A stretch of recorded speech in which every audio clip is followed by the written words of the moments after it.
Good afternoon, honorable members, and good afternoon to our guest here. I think we have a quorum, so we will start the afternoon. Yeah, we do.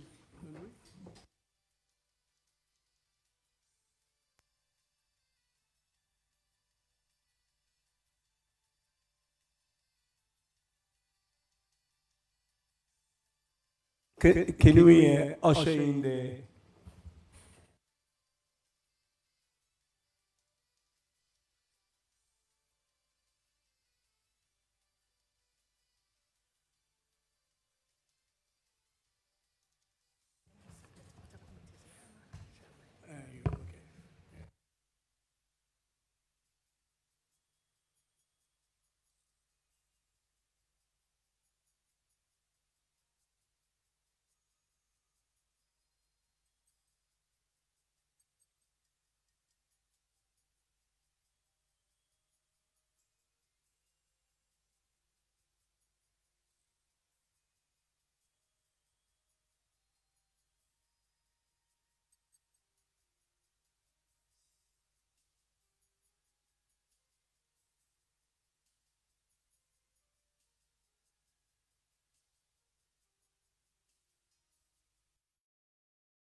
Colleagues, we said we'll start at 2 o'clock, and it's gone past 2, so I'll call the meeting to order. And can I please get a clerk to administer the oath, please? Thank you.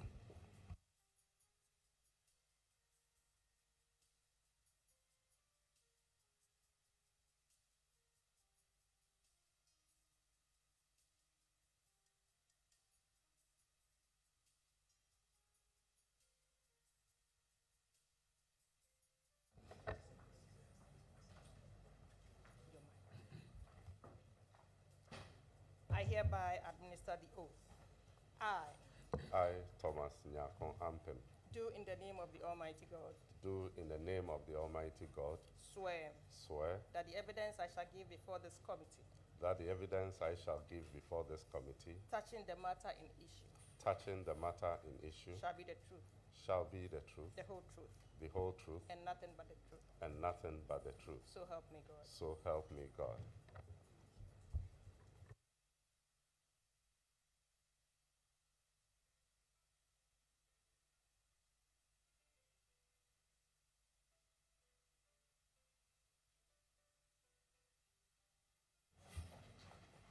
Thank you very much, Mr. Honorable Nominee, and good afternoon to you. Good afternoon, Chairman. You are here this afternoon per Article 78(1) of His Excellency the President nominating you to be the Deputy Minister responsible for finance. Can you please tell us a few words about yourself, a couple of things about yourself, please? Thank you. Thank you, Mr. Chairman. I already mentioned my name. I come from Enum and Boso in the Asojaman district, and I attended all my pre-tertiary education in Enum, my hometown. I attended the Enum Presby Primary School, Enum Presby JSS, Enum Presby Senior Secondary School. I proceeded to the Peki Training College then to train as a teacher. I also hold a bachelor's degree in economics and geography from the Kwame Nkrumah University of Science and Technology, and a master's degree in finance from the Virginia Commonwealth University. I have worked as a teacher, a banker, and before my appointment as District Chief Executive, I was the Finance Director for the IMCC Secretariat. I'm a third-term Member of Parliament representing the good people of Esojaman. In Parliament, I have served on many committees, including Finance and Budget Committee. I am married to my dear, beautiful wife sitting behind me, and we are blessed with 3 children, two girls and a boy. I am a Presbyterian, and I'm happy, and I want to use this opportunity to thank His Excellency President Mahama for nominating me to go and assist Dr. Kisil Atoforsen at the Ministry of Finance. I'm grateful to the good people of Esojaman who are well represented here by the chiefs from all the traditional areas in Esojaman, and I'm grateful. So this is Thomas Ampem. Thank you very much. We'll start from my left by inviting Honorable Koko. You have the floor. Thank you, Mr. Chairman. Honorable nominee, congratulations on your nomination as a Deputy Minister-designate for Finance. I just have a couple of questions for you. The NDC's 2024 manifesto emphasizes revitalizing the private sector as a key driver of job creation. However, businesses continue to face challenges such as high interest rates and limited access to credit. As of February 2025, the Bank of Ghana has maintained its policy rate of 27%. And while the Ghana reference rate which serves as a benchmark for lending rates, it stands at 29.96%. So what concrete measures will the Finance Ministry, where if you're approved, you'll be the deputy, what measures will be implemented to foster a more business-friendly environment that promotes private sector growth and job creation? Thank you, Mr. Chairman. When you are kind enough to recommend me for approval, I'll be going to the ministry to support the Finance Minister to deliver on the mandate, and specifically in the area that the Honorable Member is asking. Yes, our manifesto said exactly what she quoted, but I think that we do not have a one-fit-for-all policy or intervention for every aspect of the private sector. And so we will have to have specific interventions for instance, agric. We should have specific intervention to support agric. And here we will work with the agric minister to see what can be done. Apart from maintaining a macroeconomic stability, having a predictable inflation, we need to have industry-specific interventions that will help them. And of course, we would also be targeting providing infrastructure that will help the private sector, like stable power and the like. So as a deputy minister, you know that I can only assist my minister in the direction that he sets. But these will be some of the few advices that if I have the opportunity, I'll proffer to my minister. Thank you. A follow-up or next question? Okay. On January 13th of this year, I had the opportunity to be among those who were on the vetting committee for the finance minister, who will be your boss if you're approved. At that, I asked him regarding how the NDC government intended to bridge the revenue gap after scrapping certain taxes, like the betting tax e-levy that the NDC had promised Ghanaians. And what he indicated that he stated that the government will focus on revenue mobilization, and he revealed the government plan to increase revenue mobilization from 13.8% to 18%. Without necessarily introducing new taxes and cutting expenditure. So with the 2025 budget, which is set to be presented in the coming weeks, can you outline some specific measures that the government will implement to boost revenue mobilization without compromising essential public services and key social interventions? Thank you, Mr. Chairman. I'm yet to go to the ministry, and I know that they are in the process of finalizing the budget to be presented here. But I have read the medium-term revenue strategy report that was prepared by the previous administration, and in that report, it was stated that there is a VAT gap, a VAT gap of about 61%. What that means is that we are collecting only about 39% of the potential VAT revenue that we can collect. The minister indicated that we will enhance compliance, and so that is what I'm going to help him to do, to enhance compliance in order to rake in more revenue. Thank you, Mr. Chairman. Again, you have a follow-up or? Okay, all right, okay, thanks. The VAT gap, you mentioned a VAT gap of about 61%. And that when you're approved, what you'll do as part of your work is ensure compliance. How would you achieve that? Because we all know that GRA has been strife with some challenges when it comes to collection of revenue and compliance, especially compliance. So how would you assist your minister to achieve compliance? Thank you, Mr. Chairman. Mr. Chairman, I'll work with my minister and with GRA to use technology to ensure that we rake in more revenue. Since my nomination, I have had people giving me different suggestions. I mean, we have officials of GRA who are so experienced in this, and I believe that if we provide them with the right leadership and incentive, we will be able to do this. So I will take a cue from my minister. You know, I won't have the authority to do anything as a deputy, but I will take a cue from him and work with all stakeholders to ensure. One suggestion that has come up is a VAT lottery.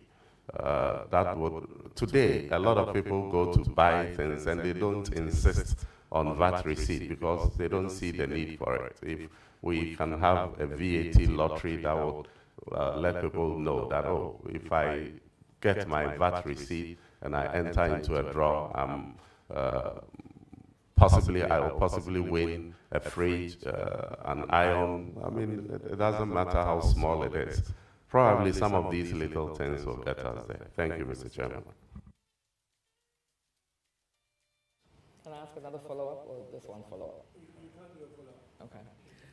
One follow-up, please. I'm not sure if you're aware, I just read somewhere in the news that Amazon Web Services is going to include VAT on their products and items that are bought by Ghanaian customers. How are you going to collect that? Well, at this time, I'm unable to tell specifically how we are going to collect that, but I'll work with the tax experts to see whatever is possible for us to rake in that revenue. Thank you very much. I thought you were going to congratulate the nominee, but that's okay. Thank you. Right. Thank you. Oh, you do? Okay. All right, go ahead. She's my friend. Thank you, Mr. Chairman. The previous government, the MPP government, made significant investments in digitalization as part of Ghana's broader digital economy and financial inclusion strategy. So how does, I know in your recent response that you gave a couple of seconds ago, you mentioned that you would use electronic means to collect revenue. How does the Finance Ministry plan to leverage digital financial systems to enhance revenue collection and improve efficiency in public finance management? Thank you, Mr. Chairman. Mr. Chairman, without technology, we would not be able to achieve the targets that we are setting for ourselves. And we will build on whatever has been done previously. I know His Excellency President Mahama in his first term did a lot in that regard, building fiber optics and many things. And if the previous administration has continued with it, governance is a continuum, and we would deploy all those infrastructure that has been provided for us to be able to improve. Thank you. Thank you, Mr. Chairman, and congratulations again. I'm glad that you actually mentioned and affirmed that governance is a continuum. I know Mr. Chairman wouldn't allow me, otherwise I would veer into other areas right now, which actually goes against your statement that governance is a continuum. But all the same, unless Mr. Chairman is going to indulge me? I'm happy you said Mr. Chairman will not allow me. Okay, thank you. Congratulations. Thank you, ma'am. Thank you very much. I think you've asked beautiful questions. Thank. I will come to my right hand and indulge Honorable Achampon. Please, you have the floor. Mr. Chairman, thank you very much for the opportunity. Honorable MP, congratulations. Thank you, Senior. You've been at the Finance Committee for some time, so I know your worth and I know what we can do to support your minister to deliver on his mandate.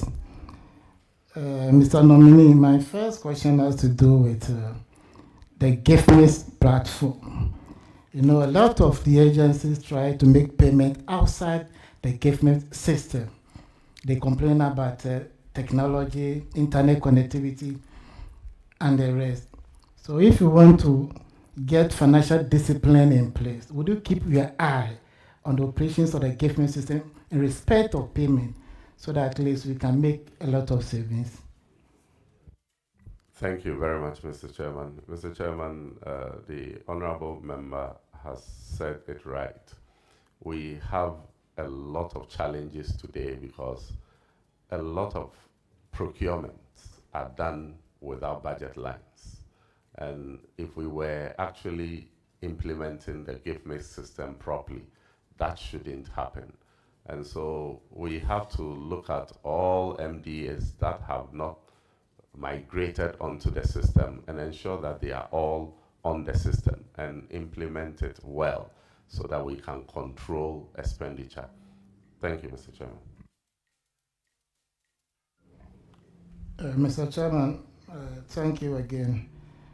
Honorable Nominee, I remember December last year, this House approved 68.13 billion in respect of appropriation in advance. And in the report, we got to understand the utilization Honorable of member, just one sec. This is your second question, or is it a follow-up? All right, okay. Just be clear. All right, thank you. This House approved 68.13 billion in respect of appropriation in advance. And we got to understand the utilization of the 68.13 billion. Tax refund, salaries and wages, and the rest. But just last 2 days or so, people are just writing a whole lot of stuff claiming that your boss has made some payments to some contractors, which in the report, there wasn't any line in respect of that payment. Can you share with this committee if indeed the finance minister has made some payment to a politically exposed person? Mr. Chairman, I'm yet to go to the ministry, so I won't be able to say specifically, but I have read the finance minister post on X saying that he has not even started payments, and so it is not possible for him to make any payment to any contractor. So, and I trust the finance minister that that has not happened. Thank you. Go ahead. So, honorable nominee, is it the case that we should not entertain those writings? I think so, Mr. Chairman.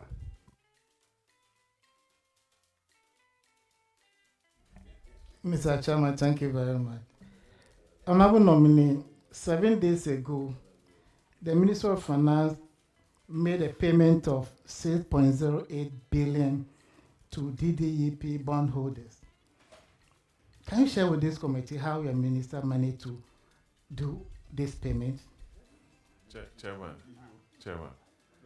Chairman, I beg you. This question is a very important question that a nominee who is yet to go to the ministry is being asked. I didn't give you the floor, Honorable. But Chairman, this one, we expected you to intervene.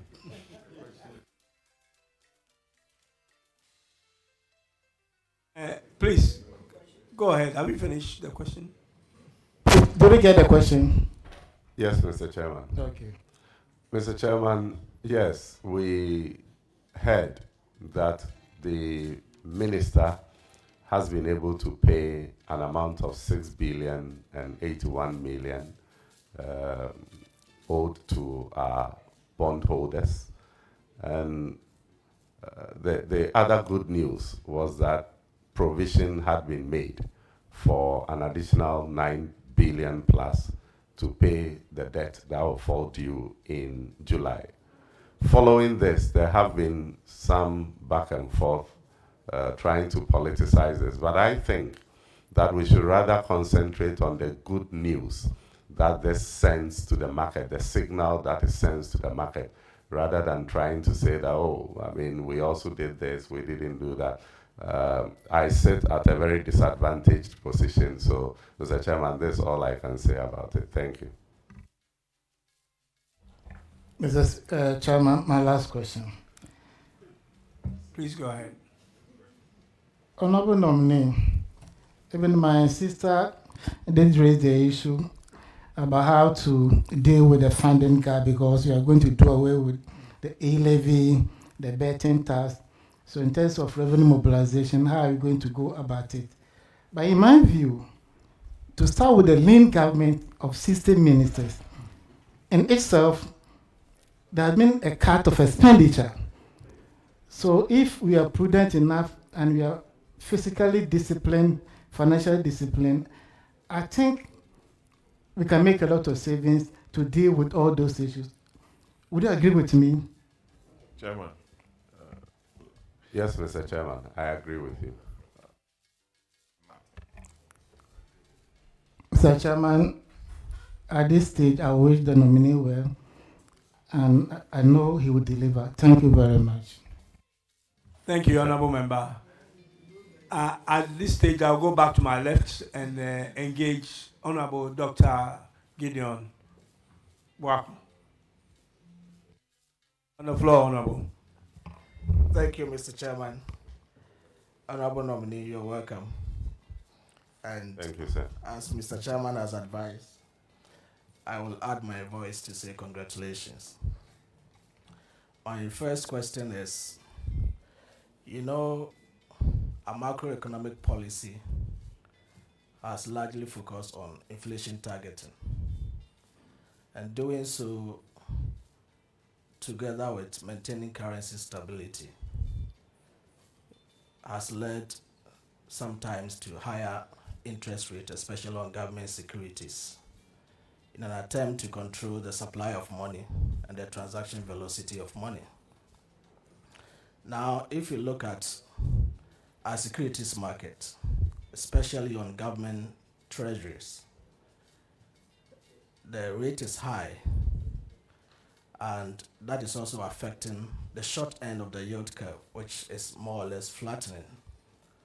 And that poses huge threat to the development of the longer tenor bond market. Meanwhile, the finance minister that you're going to support has indicated government's intention to shift from issuing short-term securities and go into issuing long-term securities. Here is the case that from January till now, the securities that government has issued on the treasury bill market is having bid to cover ratio of about 1, which is indicating oversubscription. And that also suggests that because the rates are high, it is incentivizing people to patronize such government securities at the expense of crowding out the private sector. As you go to the finance ministry to support the finance minister, what advice would you give to the finance minister to work closely with the Bank of Ghana to ensure that the interest rates on government securities in the short term are brought down? Because mainly following the Bank of Ghana's recalibration of the base rate that focuses now on monetary policy, about 40% weight, treasury bill about 40% rate, how much price is put on government treasuries affects lending rates at the retail, and that is why the interest rate is ticking downwards. So what advice are you going to give to the finance minister so that he works collaboratively with the Bank of Ghana to ensure that we have the rates coming down from the government treasury side, the interbank side, and also at the retail side to impact positively on businesses in the country? Thank you, Mr. Chairman, for the long lecture-like question. The honorable member couldn't have said it rightly. Everything he said is spot on, but what I want to draw his attention to is that the finance minister has already started working to complement the effort of the Bank of Ghana to bring down interest rates. We have seen this, that over the last 2 weeks, interest rates on government treasury bills have been going down. And it has gone down by about 400 basis points. What the finance minister said when he appeared before you here is that he's going to use the fiscals to support the Bank of Ghana's monetary policy to achieve results. And one of the things that he's doing that I'm going to support him to continue to deepen is to constrain expenditure. If we are able to increase revenue and bring down expenditure, the gap to finance will go down, and government will not need to borrow more. And as that goes on, we'll be able to bring down interest rate as it is happening. Thank you, Mr. Chairman. Mr. Chairman, a follow-up. Honorable member, I think there is a question you asked that I wanted to just intervene for a sec. You did say that the oversubscription of the treasury end of the market means that they are paying high rates. But you do know I know you are a great economist. You do know that on the long side of things, there's actually no participation, the unavailability of the long end. And also, our being cut out of the external market means that there's over-concentration on the treasury end. And that explains the reason why, in addition to yours, why the rate is very high there. So it's not just the one point that you lifted, but there are multiple reasons why the situation is what it is. Just a contribution. Yeah, Mr. Chairman, thank you. And just by way of follow-up, I agree with you in some parts, except to suggest that when there is over-concentration, that is patronage of the government securities is high, it could be due to the higher rates. It could also be due to what the chairman has said. But to bring it down, government must also signal. When it happens that patronage is high and government is also absorbing, it doesn't deter the people patronizing to also stay back. And that is the follow-up question I want to ask to you.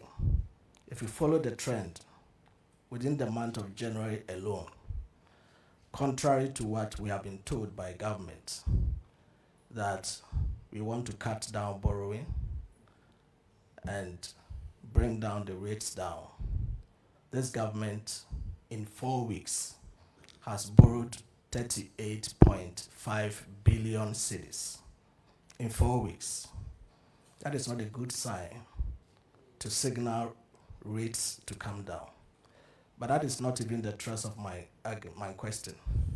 If government decides to slow down on borrowing, which is to the contrary what is happening, how are you going to finance government expenditure if you decide to go against the current borrowing trends and lower the borrowing as you have indicated? How are you going to fund government expenditure?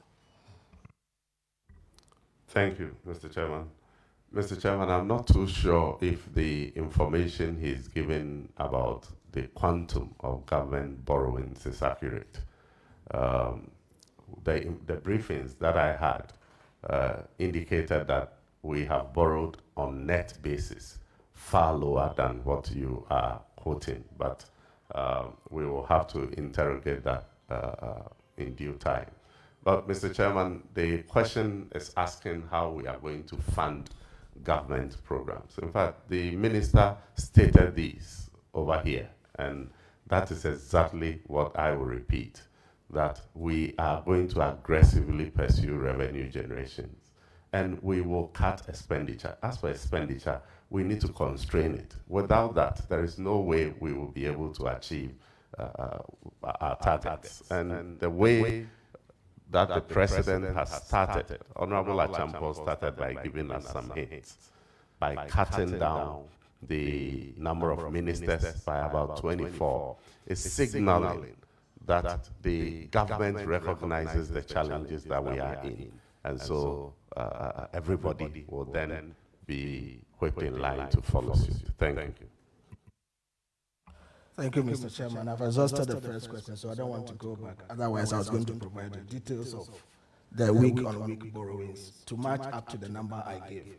But your decision. Thank you very much.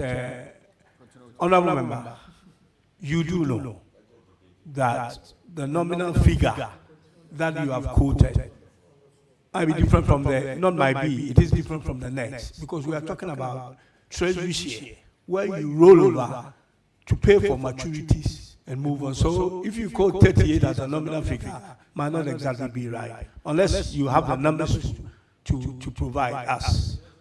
Yes, the nominal figure and what the net figure was, because you take treasuries to pay off the ones and take more. That's how basically it works.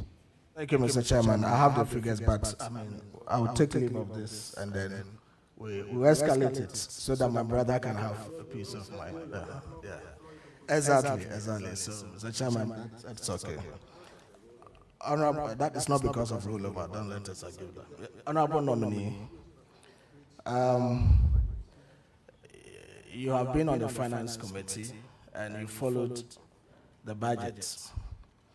The Ministry of Education budget has moved from 7.5 billion cedis in 2016 to about 22.25 billion cedis in 2024. Out of this, the free SHS budget is 2.8 billion, which is about 11%. Despite this, you continue to hear from government circles, communicators, that the free SHS program is to blame for the huge budgets in the Ministry of Finance, Ministry of Education. But the figures as I've put out here indicate that the free SHS is just about 11% of the total budget, 2.8 as against 25 billion. We've seen the President set up a committee to dialogue on education. Inherent in it could be the suspicion that government wants to review the free SHS program. With this information at hand, are you in a position to advise the Finance Minister to stay put on the financing of free SHS and suggest other means to ensure there is proper and efficient allocation of the budget at the Ministry of Education? Thank you, Mr. Chairman. Mr. Chairman, I'm not aware of any subtle intention to cancel free SHS. And as you said, I would support my minister to provide adequate funding to support education.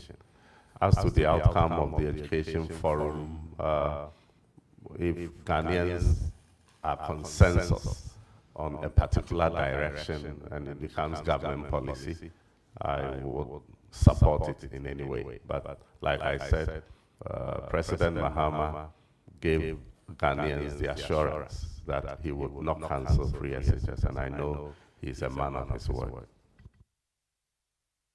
Mr. Chairman, just a simple follow-up. Based on the figures as I have produced, would you agree with me that the free SHS policy is not the main problem for the funding of education in this country? Will you agree with me that? Mr. Chairman, if I have any concern about free SHS, it will be about its implementation and not the cost implication. Thank you. My last question, and you are a banker, and you know the role that asset managers play in the efficient and effective allocation of capital.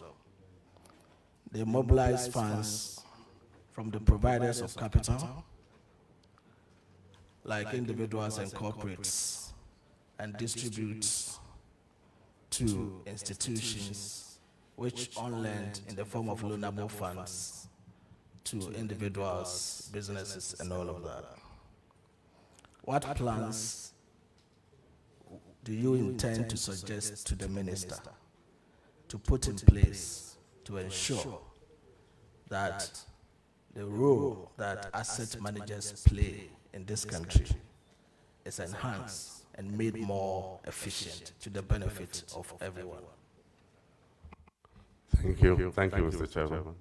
Mr. Chairman, I would support my minister and SEC to find out what modalities we can have to enhance the capacity of asset managers and asset management companies to appreciate risk and to be able to perform creditably to support the economy as you have enumerated. Thank you. Mr. Chairman, on that note, I am done and I wish the nominee very well. I wouldn't say bye-bye for now. Thank you, Doc. Thank you. I know that you're looking forward to the budget and it will soon come. Shift to my right again and invite my honorable brother as a subject matter.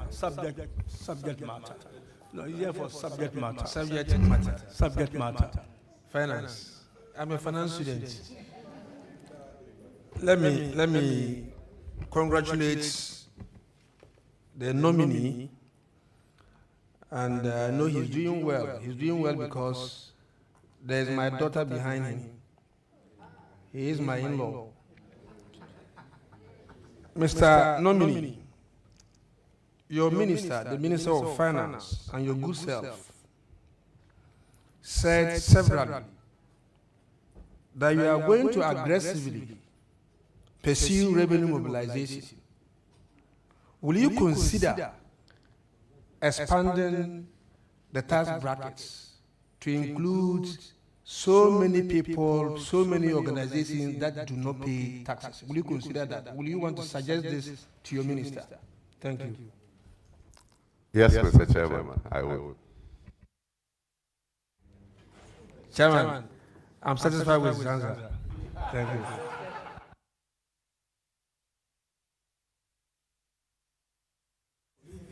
So, are you done? Oh, no.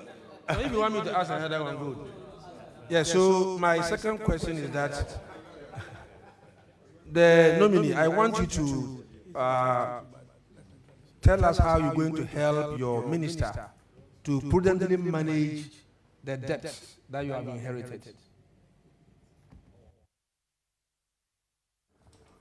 Mr. Chairman, the issues about debt is a very huge challenge for us as a country. And the minister has given a lot of indications that that is going to be one of the areas he's going to focus on. We are in a fund program, and the fund program restricts us from adding onto more debt. We have a program, a scheduled payment that we need to go through. So I'll support my minister to go through the fund program to the end. But most importantly, what we do when we exit the fund program in order not to come back to this challenge is what we all as Ghanaians need to start brainstorming about. And I'll support my minister very seriously in this regard. Chairman, thank you. I'm done. Thank you very much, Honorable Member. It's now the turn of Honorable Jerry. Yeah, okay, go ahead, Honorable Patrick. Yeah. Just to congratulate Honorable Lampim and to ask that he assists the minister well to secure the needed funding for the dualization of the roads ongoing, especially on the Accra-Kumasi belt. And I know the Afinia to Akosombo stretch too. It's very important to the country. I've worked with him. I used to chair the finance committee, so I know of him, and I believe he will assist at well. Thank you. Congratulations. Thank you very much. Thank you very much, Mr. Chairman. So now, Honorable Jerry, you have the floor. Thank you very much, Mr. Chair. Mr. Chair, just like Honorable Patrick Buama said, I've as the Chief Executive then been before the Finance Committee on several occasions. And I've seen the posture and demeanor of the Honorable nominee, and I want to put it out that he's a fine gentleman. And I pray and hope that he's going to exhibit the same fineness in the ministry. Mr. Chair, coincidentally, he happens to hail from Enum, where my wife, the mother, comes from. Yes, my mother-in-law comes from Enum. I was in Enum over the weekend, and yes, for a funeral. And I saw one of his big houses. So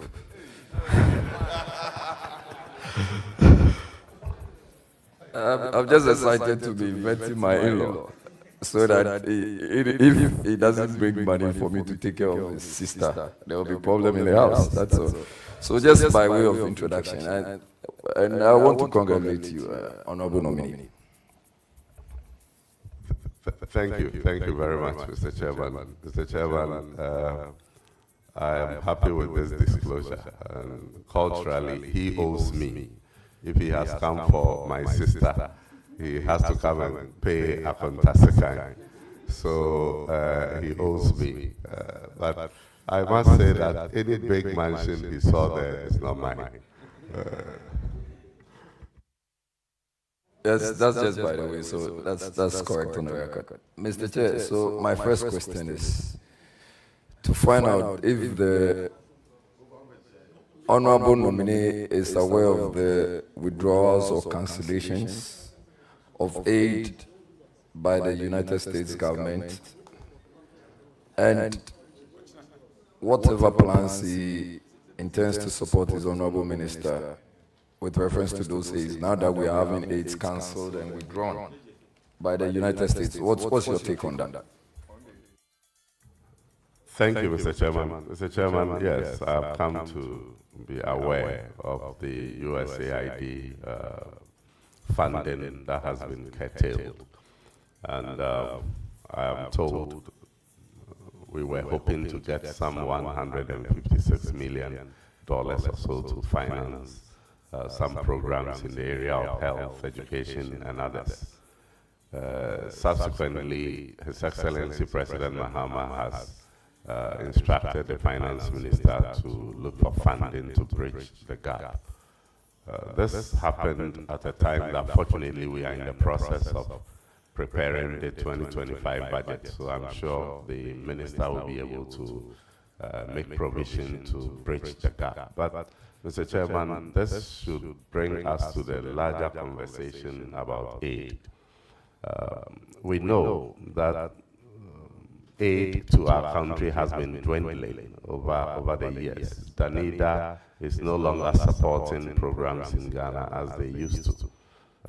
United Kingdom, for instance, has reduced their aid budget from, I think, 0.75% of GNP to 0.5%. This should tell us that it will get to a time that aid to our country will dwindle probably to zero. The only difference between Danida and other donor funding and that of the USAID is that the announcement about USAID withdrawal came suddenly, but we have seen the trend that aid is dwindling. And so it is important that we begin to plan our lives without aid and see what we can do for ourselves. Thank you, Mr. Chairman. Yes, Mr. Chair, my second question, there's no follow-up. So, do you have an idea of the cost implications of the free tertiary? And we're here when the Minister of Education, Honorable Aruna Idris, indicated that parents could proceed with payments and that the awards or the parents will be reimbursed. Is that promise still valid? And the way you are smiling, it looks like you have the money already. Any promise to that effect? Thank you, Mr. Chairman. In fact, being a member of Parliament, and I know all of you are aware of the challenge that our young ones go through, especially when they have to enter into tertiary institutions for the first time. And so it is not something that I need to talk to you about because we all experience it and we've been helping students. And so that promise to support them for the payment of admission fees is something that I think will go a long way to help the first-year students in our universities.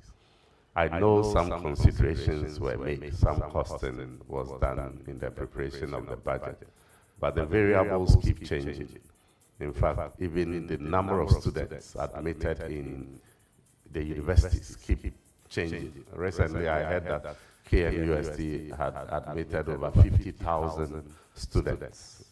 So it is always not possible to give an accurate figure. But we are in the process of preparing the budget, and I am sure that provision will be made about it. With regards to the Education Minister's statement, if you know Honorable Haruna very well, and Honorable Anodom Praise here, he can testify, a former student leader who is very passionate about student welfare and student issues. So sending him to the Education Ministry, I know that he will do everything possible to support the students in any way that he can. As to whether we start the payment of the admission fees from this year, from last year, or from the September admissions, is an issue that I cannot speak directly to. I don't know whether we will want to consider admissions that happened before President Mahama became president, or we'll start with admissions that happened from the time he became president. I'm sure when I get to the ministry, I'll be able to get accurate answers for you in this regard. Thank you very much. There's just a follow-up. So can I tell my first-year tertiary students in Agbotui that Honorable Ampim is on record to say that before August they would have received some payments or reimbursement from the government? Mr. Chairman, I didn't talk about reimbursement. What I am confident about is what this year's budget can accommodate. And that is why I said that I am not too sure whether that policy will take retrospective effect or it will happen with the first-year students who will come this year. My final question, Mr. Chair. So I think I heard you earlier talk about an education forum, and we currently have, there is an organization, or there is another forum that has been organized or is in the offing, which is an economic dialogue. Is it a way of diverting attention and not dealing with the issues, economic issues directly? Or you guys, or the National Democratic Congress, headed by the president, has a master plan? Mr. Chairman, I think that in our manifesto, President Mahama promised that he would have a national economic dialogue for all of us to brainstorm. And this is intended to build consensus on the way forward. In fact, President Mahama is focused on delivering, but it is always important to carry people along.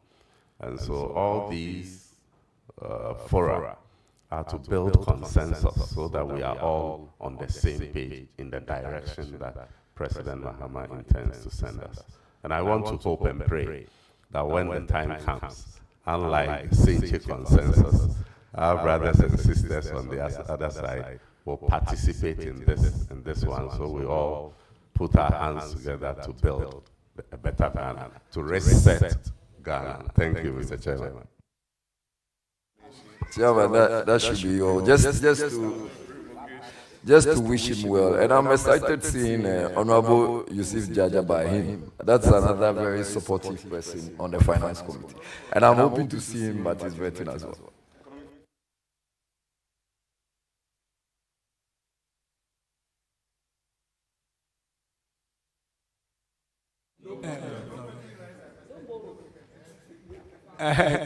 Thank you very much. Honorable Umar, you have the floor, please.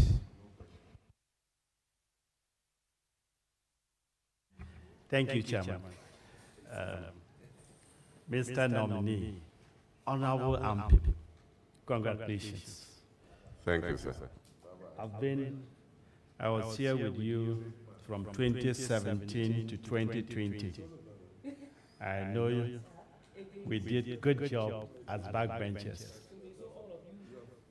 I believe you've been to the ministry and received some briefings. And I would like to know from the briefings, how much debt did you inherit? Are we going to inherit your government, or are you going to help your minister to settle? How much debt did you go there to meet? Thank you. Chairman. Chairman. Yes. The rules are clear. Now, questions should not be asked for which answers are readily available in official records of publications. So we all know the public debt. But you are a member of the transition team, Honorable John Jinapo. You know it. During the State of the Nation address, the president also, former President Akufo-Addo, mentioned it. It was in it. He is not there. He's not there. Don't lead the nominee into temptation. He's Honorable members, let's make progress, please. Mr. Chair, just a second, Mr. Chair, with respect. The nominee is a good friend. You know, he's conducted himself so well. And so far, it's admirable. I don't know why my honorable member wants to lead him into temptation. Why? He should just leave him to stay where he is. No. Honorable nominee, please, stay on course and refuse his temptation. Please. Mr. Chairman, the only reason I want to refuse the temptation is for us to hurry up before Apenyomaken comes.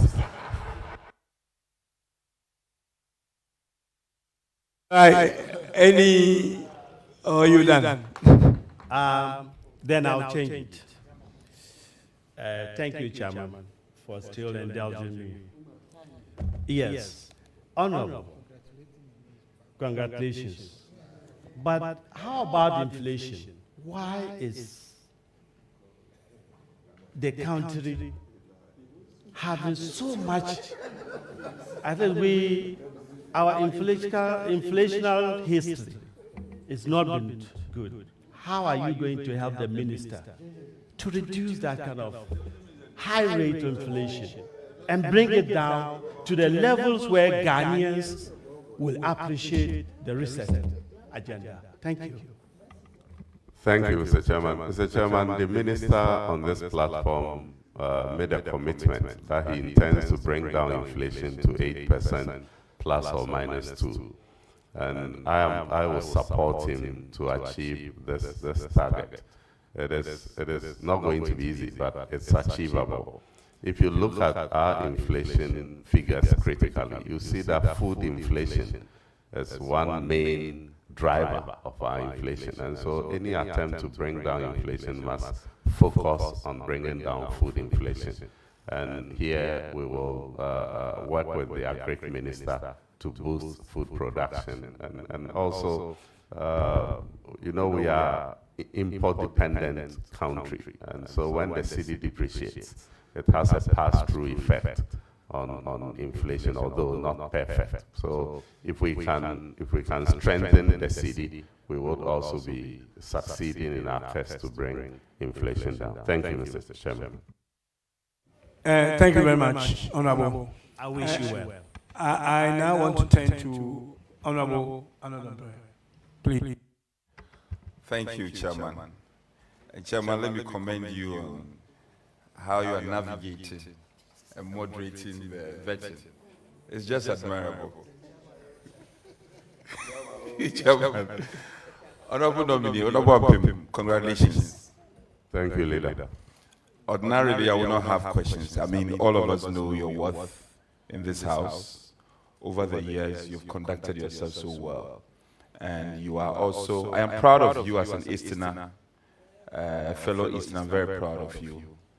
And I know you will do Eastern region proud. Just one or two questions, which I'm sure you are capable of handling. In recent times, the Bank of Ghana, the BOG, has been in the news for one reason or the other, not too palatable oftentimes. you are going to assist the Minister of Finance. What is your understanding of the challenges the BOG has been going through in recent times, and what advice would you prefer going into the future?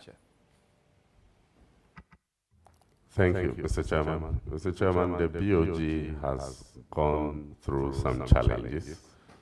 I think for the past 2 or so years, they've been recording losses. I think 2022, they posted losses of about 60.8 billion.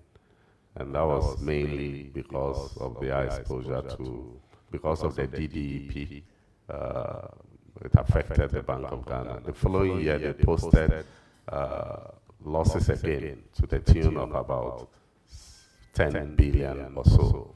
So currently, their negative equity is around 66 billion. I have heard people suggesting that we should use taxpayers' money to recapitalize the Bank of Ghana, but I think that in these difficult times, it may be too much of a burden on the Ghanaian taxpayer. I'm just hoping and pray that this year, maybe BOG will start having, making profits, so they plow back some of their profit to clear some of the negative equity. Thank you, Mr. Chairman.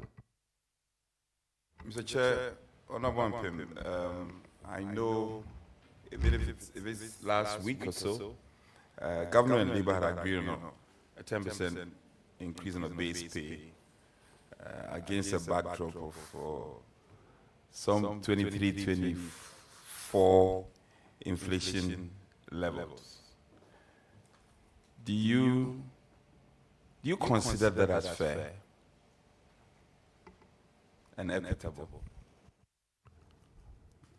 Mr. Chairman, normally, in order to preserve the value of wages, one would have expected that it will be at par with the level of inflation. However, we know that the times in which we are and how difficult it is for the Ghanaian economy.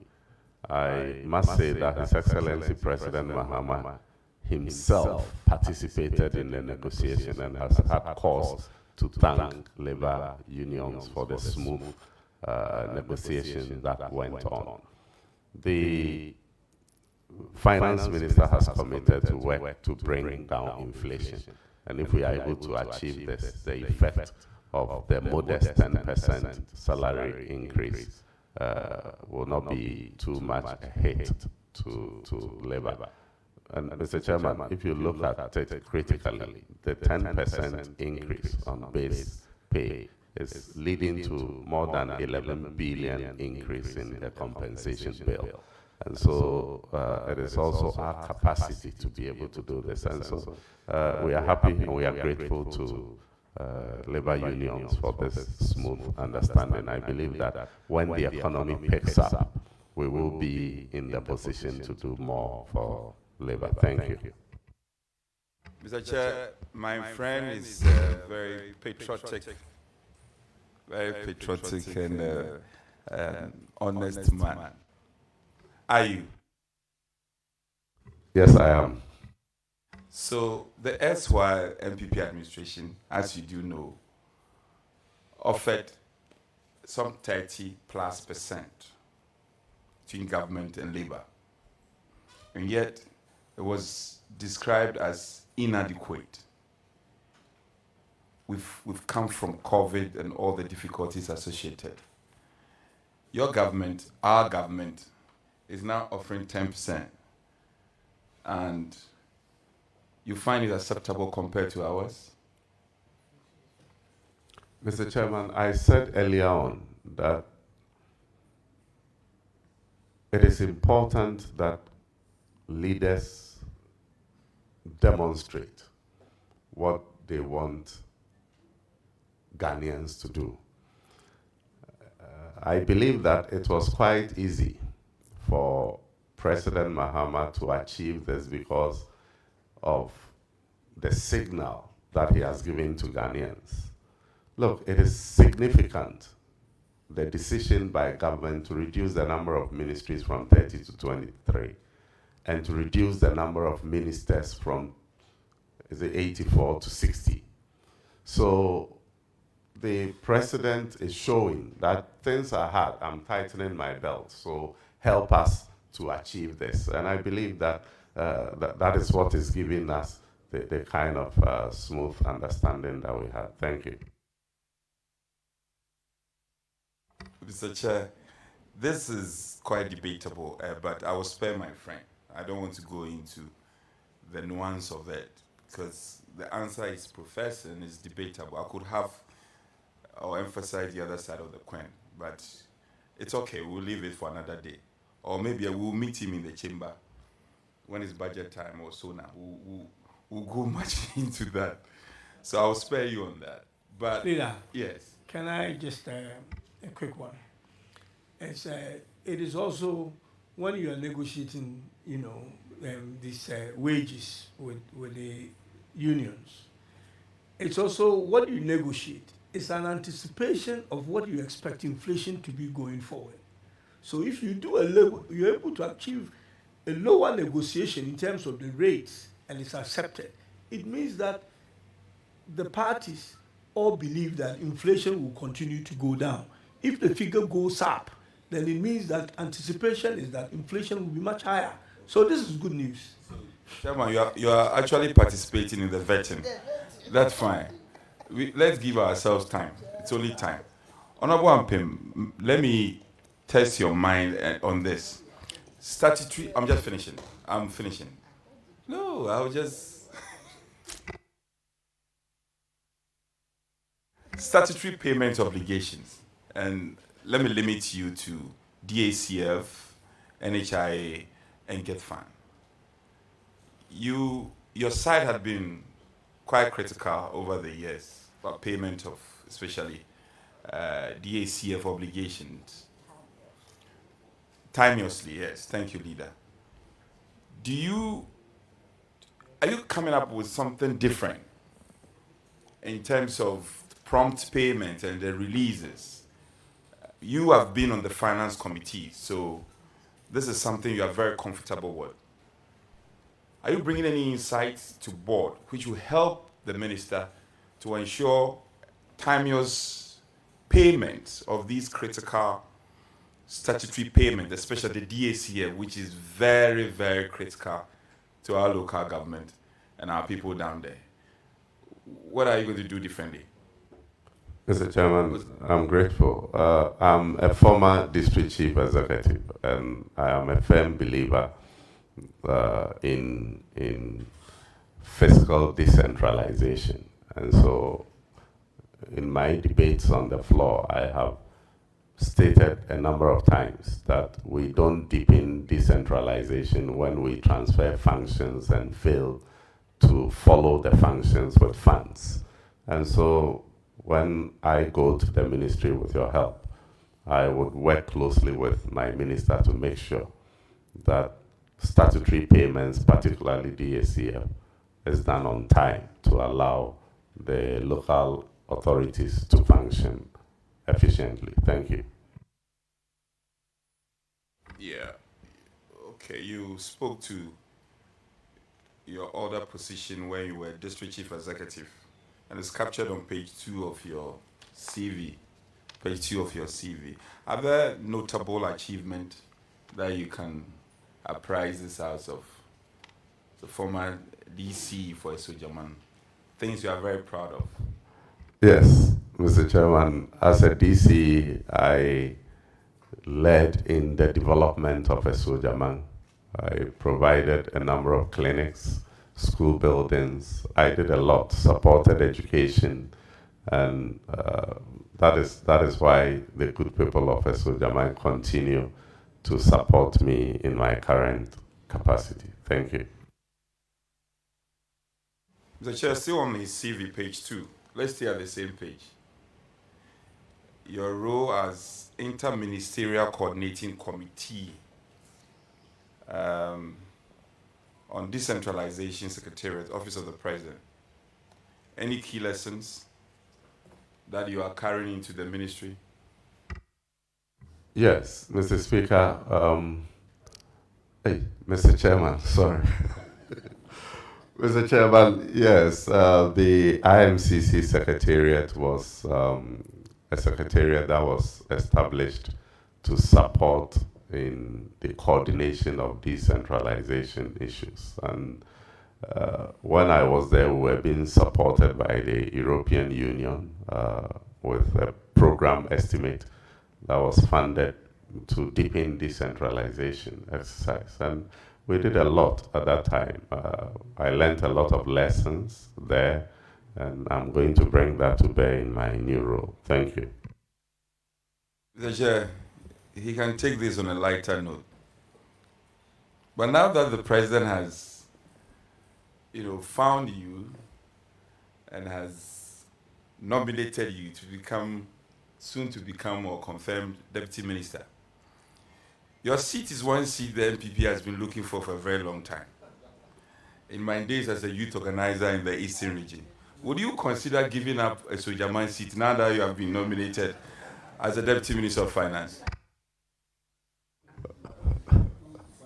Mr. Chairman, is that what will make him recommend me for approval? But on a more serious note, Mr. Chairman, I rather would want to entrench the seat. It has been swinging. I took the seat from the MPP, and that is why you haven't forgiven me up to now. But I think I'm gradually making a statement that you should keep your hands off Esojaman. Thank you.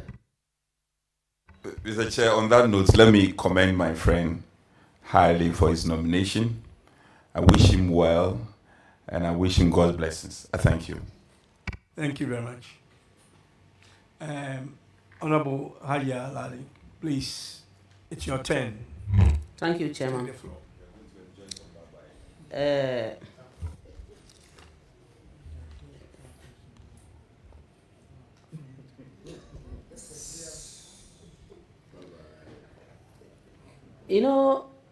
I would have gone that way, but already I've given them more than enough job to be doing there because there's no news.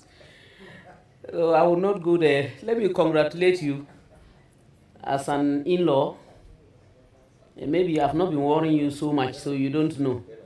But I appreciate you so much, especially being on the finance committee with you all these years. You have exhibited everything about finance on the committee and out there. And I believe that this appointment is in the right direction. I pray you succeed at the ministry. But I want to ask you one thing. Most probably, because you are not yet there, you might be assigned to being the deputy minister in charge of revenue. There is one loophole that I have observed. And I think and believe that if we put an eye there, it will go a long way to help us. If you are confirmed, it's the market tool. You see, in those days, we used to have what we call ticketing, giving of tickets and taking. You go, you give the ticket, you take the money, and you have to. Would you consider ensuring that we take up this form of making money or collecting revenue very seriously? Because we have promised to take away the e-levy, and inshallah we will do it. We need to get money. The issue of Donald Trump and making sure that the USAID doesn't function again is a big problem. We need money. Will you consider going out there, working, advocating, and ensuring don't become an armchair deputy minister so that these revenues can be collected properly to support us, and for that matter, the market women, and also to make sure that You see, the Women's Bank, that bank, the bank that we said we would make sure would come up to help, it comes to fruition because I will not want to be asked. If I'm asked, I will come and ask you. Will you recommend and work hard if you are, because you cannot take the decision by yourself. You are a deputy minister, you are not the minister. Will you consider working hard to make sure that these market tolls are collected properly? When you are done, then I will come back with the last. Thank you, Mr. Chairman. Mr. Chairman, market tolls are one of the sources of revenues to our local authorities, and so we will encourage them. I know that our assemblies are not able to generate enough revenue, and so we'll see what support we can give them to encourage them to do so. Thank you. Mr. Chairman, I know what some people will be expecting from me, but all I want to tell you is I wish you all the best. Thank you, Jajah. Thank you very much, Honorable. I'll still stay on the right and give Honorable Shaibu a chance, and then I will come to leadership, and we will bring proceedings to a close. Thank you. Mr. Speaker, Mr. Chairman, let me thank you for the opportunity. Honorable nominee, congratulations. Thank you. As for me, I won't talk about in-lawship. Well deserved. A young man with a very big post. Tells the confidence His Excellency has in young men. I've said it here several times. And so please don't disappoint so that young people will not have the opportunity tomorrow too late. I know you will make young people very proud in this country. Let's do board. I know of cocoa board. I know of several other boards.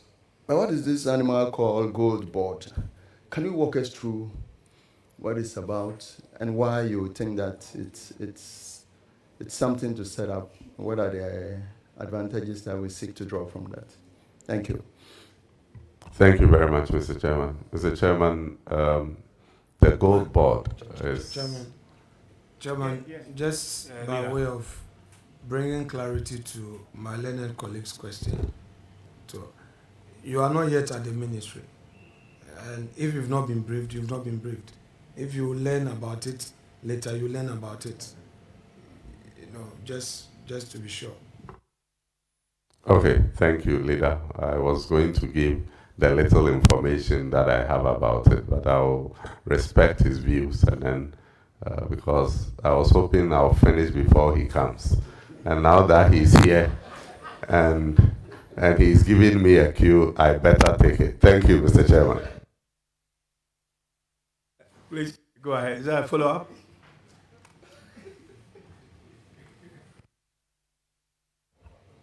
Chairman, leader has completely diverted the young man's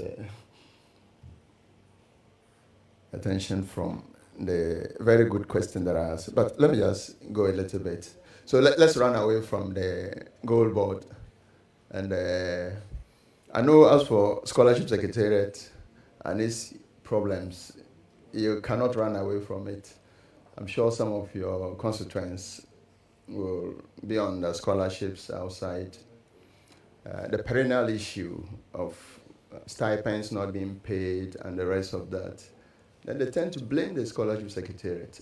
But they don't manufacture money. You are the ones to provide money for the Scholarship Secretariat to cater for the students.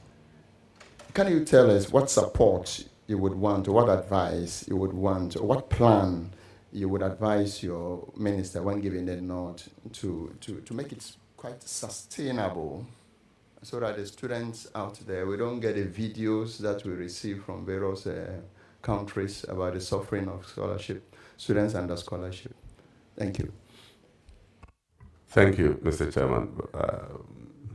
Respectfully, before I go to the Scholarship Secretariat question, I want to briefly say something about the gold board question that he asked, because I see that the gold board is something that the Minister for Finance is very passionate about. And if you will realize that even though we have been recording BOP surplus for the last couple of years, basic economics tells us that once we have a balance of payments surplus, it should strengthen, the local currency should be strengthened. But we are not seeing that, and that brings into question what is really happening. And the suspicion is that the forex that we earn all do not come back to support the local currency. And so the concept of the gold board is it is going to be analogous to the cocoa board, and it will be targeting the small-scale mining sector to make sure that the revenue we get from gold export is used to support and strengthen the city. The issues about scholarship secretariat is unfortunate. I think we need to plan properly, give scholarships to the number that our budget can support. And also the Ministry of Finance will have to support in the prompt releases of funds to support so that students don't get stranded in areas that are in other countries, as we have been seeing previously. So I will support my minister in the direction that he determines for us to be able to do these. Thank you. On this note, let me wish you the very best in your new role. Thank you very much. Thank you very much. It's now the turn of the leader, Honorable Patricia, and then the leader. Thank you very much, Honorable Chair, Honorable Ampim. The nominee is one of a number of sons I have in this parliament. And I would like to take this opportunity to congratulate you for making us proud. I know you're a very calm person, but I feel that it is about time that we also know who you are. So, Honorable, looking at your CV on page 2, would you like us to put it on record that Fairfax County Public School, because I observed that in one school you were a substitute teacher, and then you have another school, VRA JSS number. But Fairfax County Public School, I don't know where it is, whether it's one of the Ghanaian schools, or you need to indicate exactly what you do. You have our permission to put on record that is not in Ghana but is outside Ghana. Thank you. Yes, Mr. Chairman, it's in the U.S. Honorable Virginia, nominee. USA. Yeah. Honorable nominee, have you ever served on the Committee of Gender and Social Protection? Yes, Mr. Chairman. In my first term in Parliament, I was on that committee. I was actually a deputy ranking member, deputizing Honorable Haji Aladi. Honorable, I wonder why I don't find that on your CV. Are you ashamed that you were put on that committee? Not at all. I'm very proud. I'm actually a he for she, so it is an omission, and forgive me. Do I take it that you have your permission to correct it on your CV? Yes, madam. Yes, Mr. Chairman. Okay. Nominee, get it corrected. Thanks. Thank you. Honorable nominee, My first question may be, what unique qualities do you believe make you the best person for this position? Mr. Chairman, aside my experience, I think I'm a very good team player. And I have served under the Minister for Finance, Dr. Tetteh-Agbotui, on the Finance Committee. And many of members here were also on the committee, and they can testify that I'm a very good team player. So I bring that unique quality to complement the efforts of Dr. Agbotui to deliver on his mandate at the Ministry of Finance.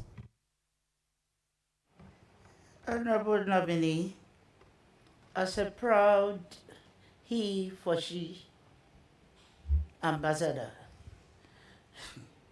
I'd like to know from you that many women-led businesses struggle due to lack of financial access. How would you advise your minister to advocate to support female entrepreneurs and other small-scale females in other small-scale industries? Thank you. Thank you, Mr. Chairman. Mr. Chairman, His Excellency President Mahama and Vice President Professor Nana Opoku Ajiman are passionate about this, and that is why they advocated for the establishment of a Women's Development Bank. If you are kind enough to recommend me for approval quickly, I would go and support the Finance Minister in the direction that he would determine for us to put in motion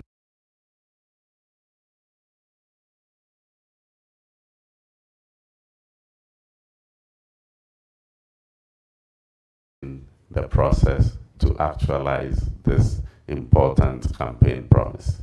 And that will help provide financing for female entrepreneurs. Honorable nominee, my follow-up question is that, are you suggesting that we don't have other existing institutions that deals with such problems?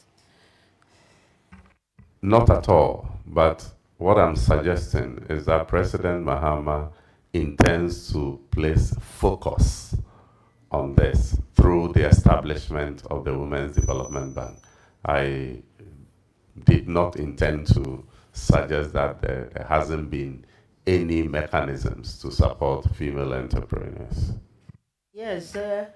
Then are you confirming that there are other existing institutions like the Ghana Enterprise Agency, and then the LEAP, and then some NIP, that's what I mean, and Maslock, there are so many.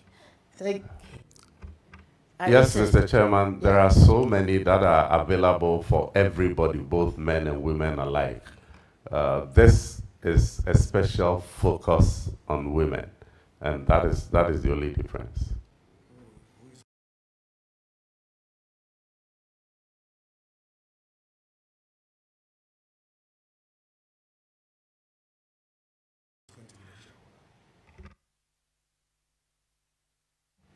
Honorable, who is going to be the shareholder for this particular intervention?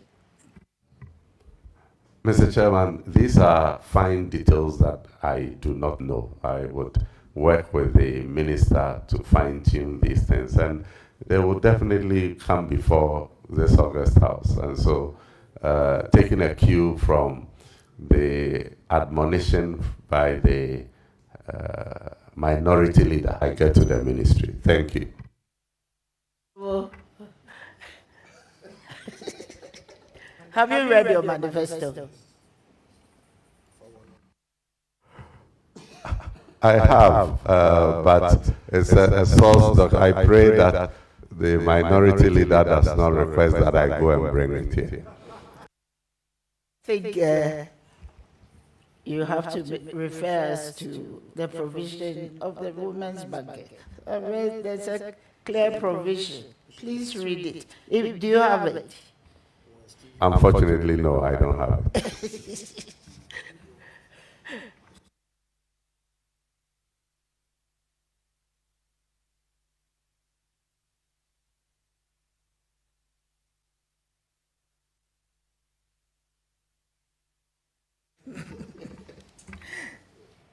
Yes, Honorable Deputy Minister, designate.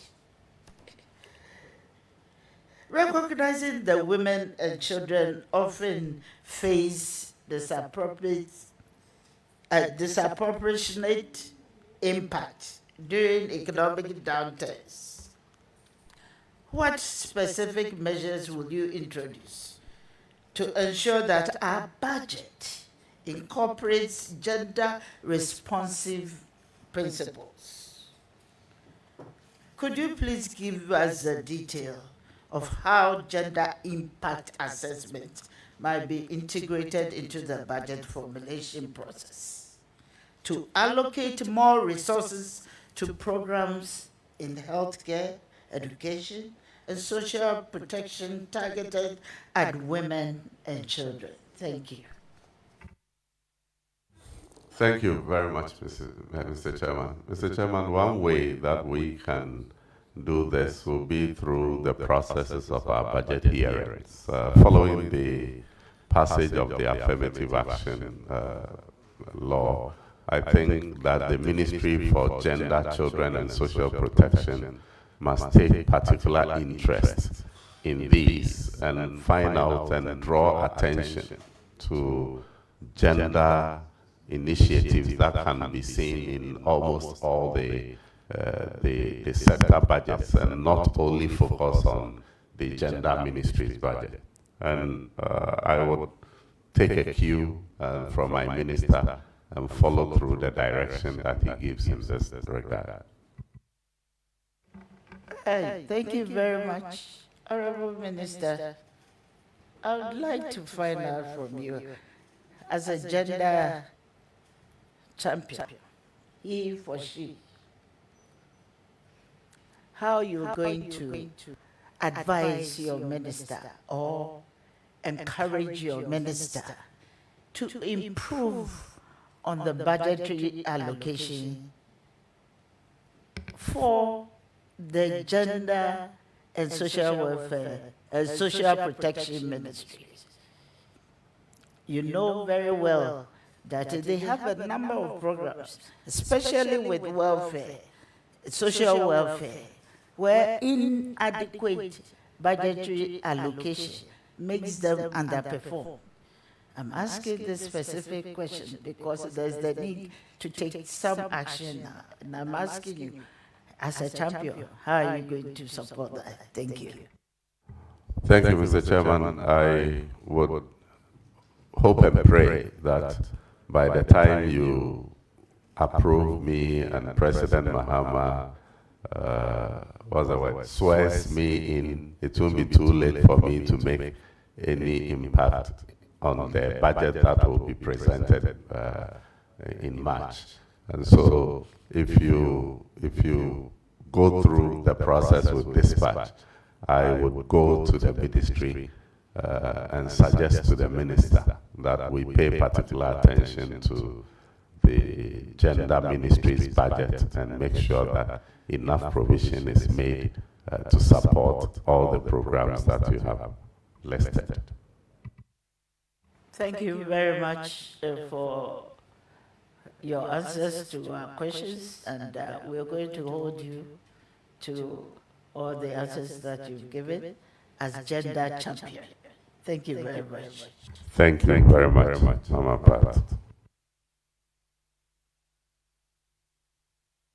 And congratulations.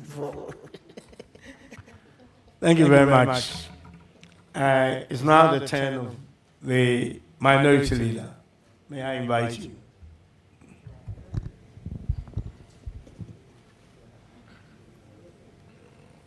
Honorable nominee, you have indicated on your CV, page 1, you speak English, Twi, and Guan. Which of the Guan languages do you speak? The dialects, the Guan dialects, sorry. The Enum-Boso Guan dialect. Okay. So, what's the meaning of Wochime? I didn't hear the word well. Wochime. How do you say what to say in the Enum? The way you are saying. Okay. So say, introduce yourself in Enum. Introduce yourself in the Enum language, dialect. Introduce yourself, mention your name, your date of birth, your work. Your people will want to hear you, and say a bit about your educational background, all in the Enum dialect, which is part of the Guan. Thank you, Mr. Chairman. Etreme Thomas Ampem, Inchu Enu Eneboso, Mini Amadora, Echu Enu Nemese, Monichu Boso, Nemasichu Enu. Kokomebo, mi okrede, niwe misku kanabo, Enu, Yemula, Nemwa, training college. Training college, I can't say it in Enu language. Ne won kase de se me kede ye kede me boy esimi bebre ne ende yeli esojaman onade se MP ne yido se President Mahama ye ableme hana ne onwoboa Dr. Atofos bo Ministry of Finance mo amebi. Thank you, Mr. Chairman. Advise the youth of Enum on how to prepare themselves for leadership, even as they are young. What inspiration you want them to draw from you? Say that in Enum. Let them know. Mr. Chairman, Enu Ebi Boso Ebi, Dami York Ernest said, Ntese ene enu odani we mi school kana ne sende inyido mi de fuda ene so hia se ne hu se ne anyele anyo a ene bede babo e onyame manso eto ene bo ase e kase de ebele obu na enum de ne onyankopon bebo ene ne so anyway so. Thank you, Mr. Chairman. So your constituency is Sojaman. So you have Enum people there, and you have which other group again? We have the Enum and Boso, and we have Akwemu in Sojaman, but we have a very large population of Ewe settlers there. They are about 45% of the population. And we have proposed there. That is why behind me you see the president of the Ewe Traditional Rulers Association, the Dademan Chair, as well as chiefs from Enum, Boso, and Akwemu. But they are predominantly Akwamus. No, the Akwamus are... percentage-wise? The Akwamus are about 27%. Oh, I see. I trace my ancestry to the Akwamu area. You know that? No, Mr. Chairman, I didn't know that. I'm telling you.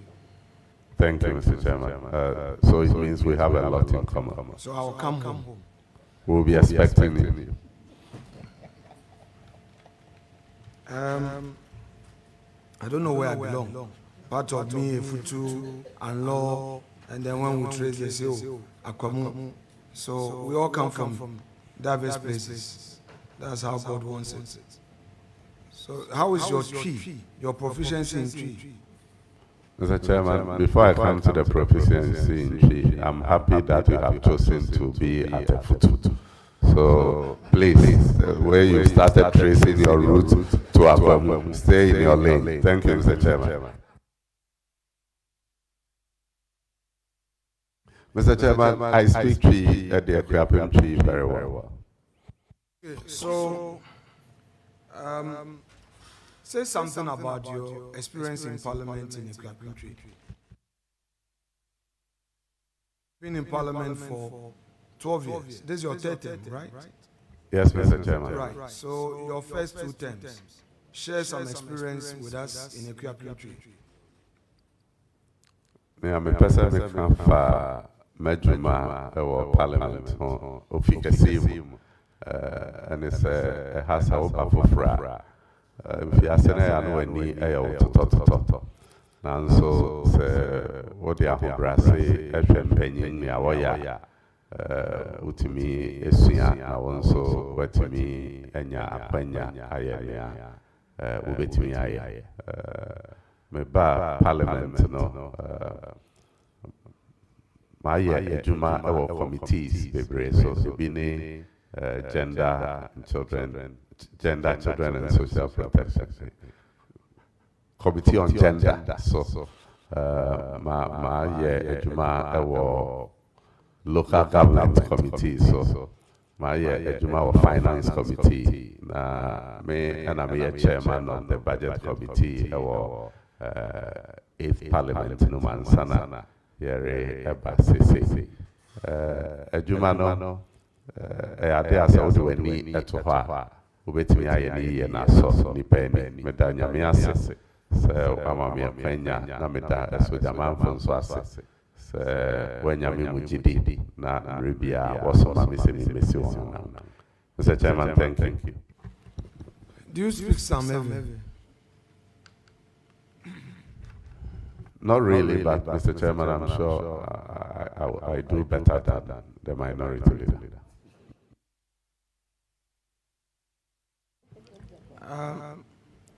Do you speak Ga?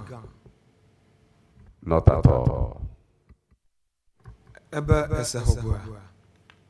Mese vive. Blonama ba madakuku e. That is the unlock custom. So this is what you've been using to win the vote, right? So you go here, you pick something small, you pick, then you do this, then you'll be beating our candidates. That's what you do. Mr. Chairman, I was forced to learn it in the last elections because of what? No, not at all. What about some Krobo? Unfortunately, no, just the greetings. Now, so why would you discriminate against the Krobo language? That is the next language I'm going to use. Why have you decided to keep it late? Why are you not treating it as priority? Mr. Chairman, I'm treating my language acquisition is not that sharp, but small I'll get there. Okay, so on your CV, education, professional qualification, have you done your national service? Did you do national service? Mr. Chairman, I didn't do national service. You do national service? Yes, no. No. Have you paid your taxes? Yes, after Mr. 31st December 2024? Yes, I have. You have a copy with you? I presented a copy to the Secretariat. Is Parliament work your parliamentary employment? Is that the only employment you have? Yes, Mr. Chairman. Would you be surprised to hear that you do some other business apart from Parliament? Because you are telling us that you don't do any other work apart from Parliament. Mr. Chairman, I'm a full-time parliamentarian. Do you have any registered company in your name?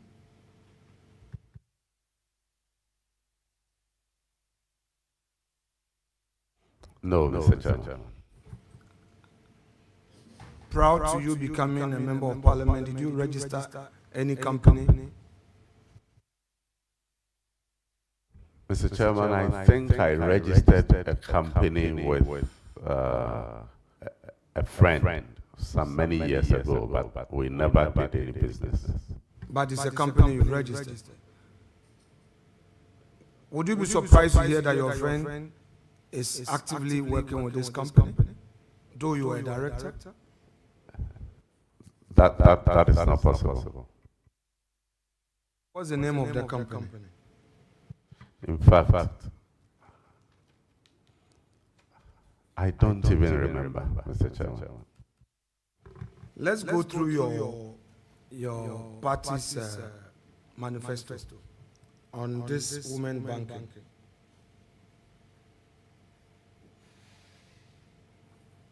Unfortunately, I don't have a copy. No, I would take the leave of chair and to allow you to come with your manifesto. It's very critical. You are speaking to women's banking, and you said Professor Nana and the President are passionate about it. Let's speak to it. Just a sec. Just a sec. I said earlier, I believe we were here. I think now that I know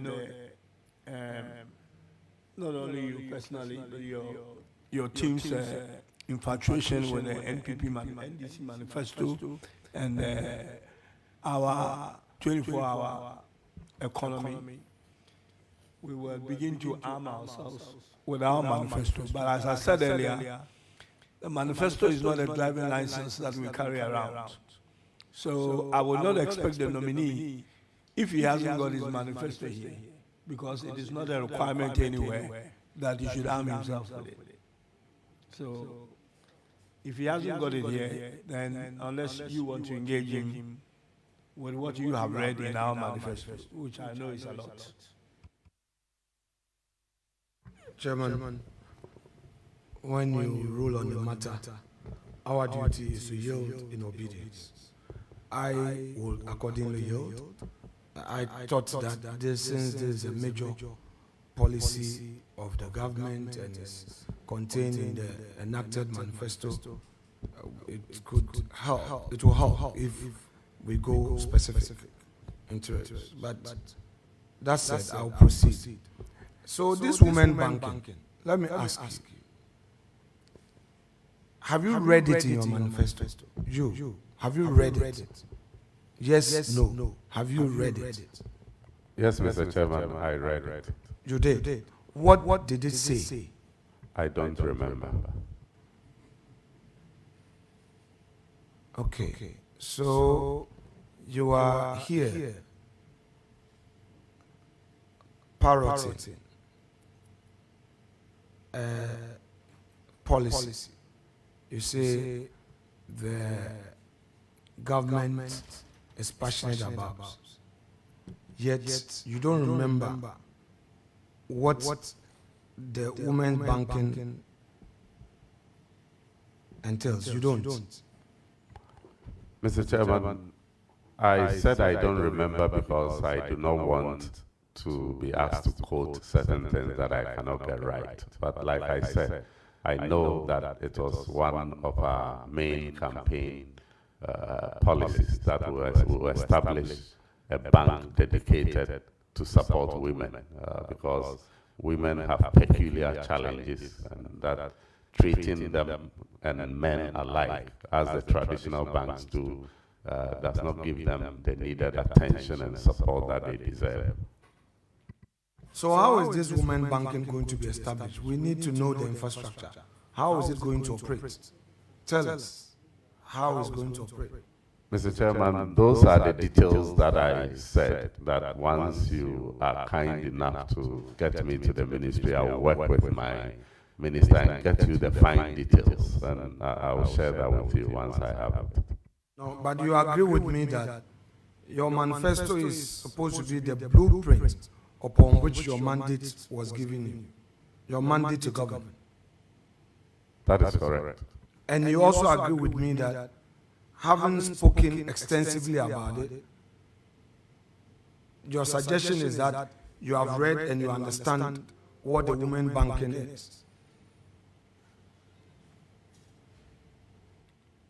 Yes, Mr. Chairman. So are you going to open branches all over the country? I hope so, but everything I say on this will not be official. That is what I hope, that we open a number of branches.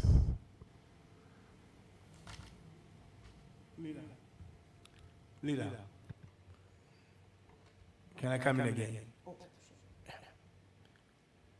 The nominee here is a nominee designated to be a deputy minister of a substantive minister. He's not a policy maker. He follows the policy directed by his minister. So if he doesn't know such a policy detailed question you are asking him, I personally wouldn't expect him to know if he says he doesn't know. Chairman, we leave it to the jury out there. Now, unemployment continues to be a national canker, which you are aware. What's your own view about employees Ghanaians receiving employment insurance benefits, especially those who are unemployed?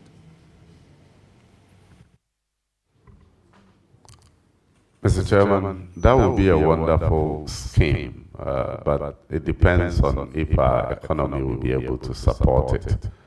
I doubt if we will be able to support it in our current economic situation, but once things pick up, I don't think it is something that we cannot do. It is done in other countries, and it won't be out of place for us to experiment it. But I recall that something like that was launched some years back under the Ghana Cares of Atampa program,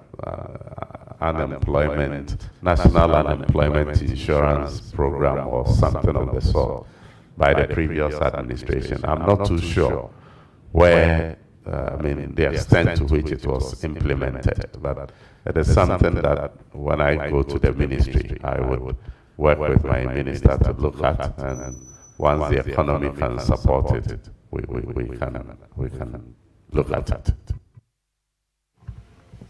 In your manifesto, you promised to stabilize the national currency. You are aware of that? Yes, Mr. Chairman.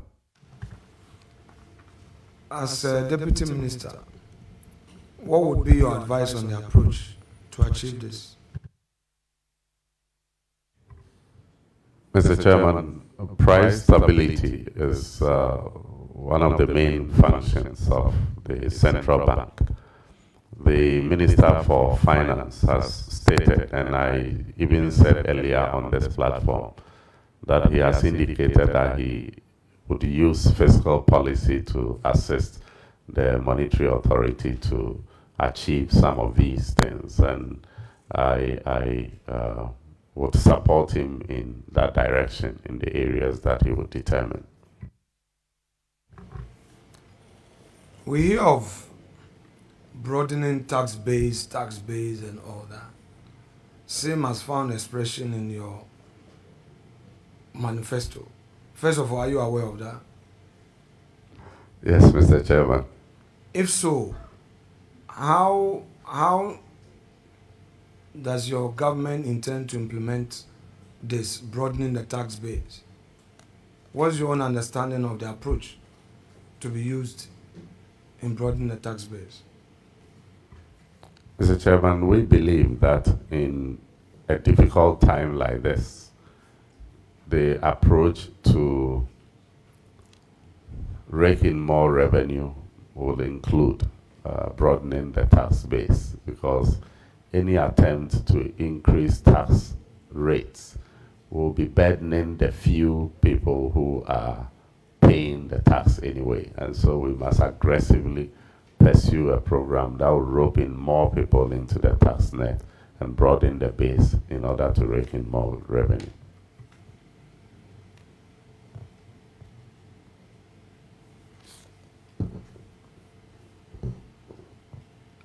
So let me ask you about tax incentives.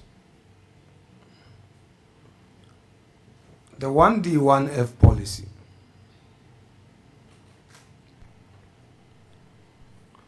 was aimed at helping the private sector to be more productive, to be more efficient, and also produce at a cheaper cost in terms of the raw material and the machinery imports. Your party opposed this, correct? Mr. Chairman. Yes, no. Your party opposed this, correct? My party supported tax exemptions, but it got to a point that we thought we should pull the brakes. So in principle, you are not against a 1D, 1F? Mr. Chairman, no, we are not against 1D, 1F, but we realized that the rate at which tax exemptions were being given out was alarming, and also we did not feel that there was a fair and scientific approach in selecting companies that would come under the 1D, 1F exemption regime. And so we did a lot of things together. I recall on the finance committee that leader himself and I were on, we had back and forth on these. On one occasion, the exemption request that was brought to us, when we rejected it, it went and came back with a drastic reduction in it. That in itself was a red flag to a lot of us. And I must say that the opposition to the 1D, 1F towards the end of the last parliament was not something that only our side stood against. There were some people on your side who agreed with us. So I thought that it was something. Who on our side? Something in the interest of Mother Ghana that we felt that we should object to this. Okay, honorable nominee, let's stay there a bit, because you see, first, you say some people from government were against the tax exemption policy under the 1D, 1F. This is for public record. Tell us who and who were opposed to it. I want to know from you. Mr. Chairman, I was referring to the Finance Committee deliberations, and that is what I'm saying, that on the committee, discussions that went on, we know that it wasn't like on party lines. We thought that we built consensus, and a lot of members on both sides agreed that some of the 1D, 1F exemption requests could not be granted.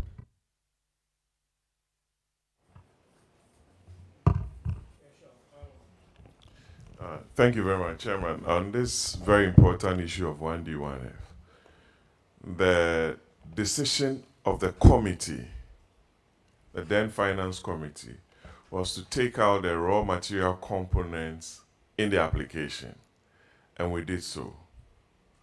That led to the reduction in the value, and the Honorable Ampim participated, out of which we generated a signed report. It was its laying that was objected to by the minority at the time. All of us we generated a report. We sat at Aliza Hotel for over a week and did what the House, as directed by the Speaker, requested us to do. So it's not as if some members on the majority side, there were some discordant voices before the directive. But after the directive, there wasn't any issue. The report was generated and signed, ready to be laid. And we worked so hard in reducing the figure from about $300 and something million to about $100 million, representing over 48 companies to create over 200,000 direct jobs. That is the work we did. Honorable Achampon was there, Honorable Ampem, they all participated. Honorable Adongo, they were all there. You can ask Honorable Atufosin. The minority leader was a member of the committee. We worked so hard on that. Thank you.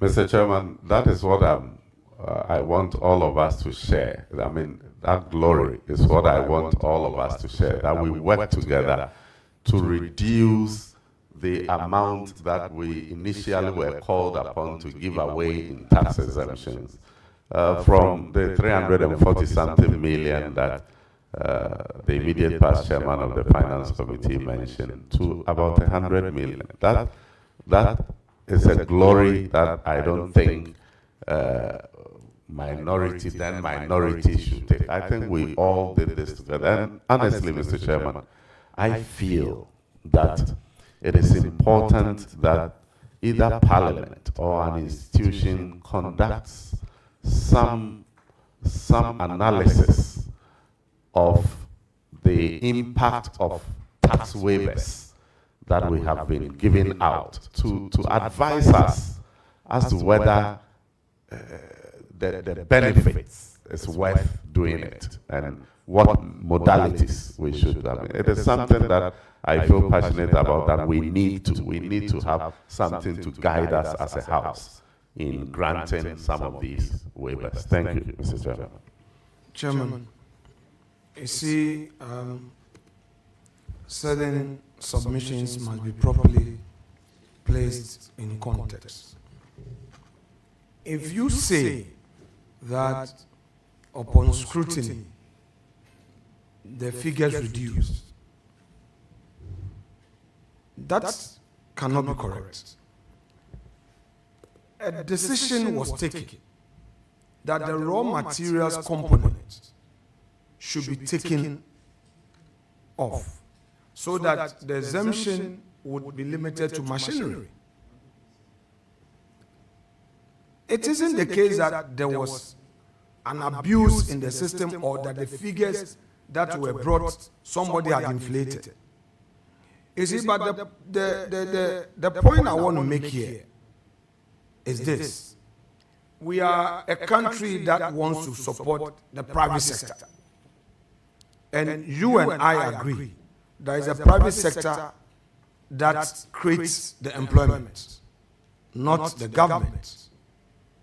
Therefore, any initiative aimed at helping the private sector to thrive must be supported. Now, your party, in principle, opposed the 1D, 1F policy. It is a reason why certain decisions were made by your side. I want to know from you whether, as part of your policies for the private sector, your government is going to introduce any tax exemption regime for the private sector. Mr. Chairman, if my government would introduce any tax exemption regime, it should be done sparingly. I feel that the way the tax exemptions under 1D, 1F was given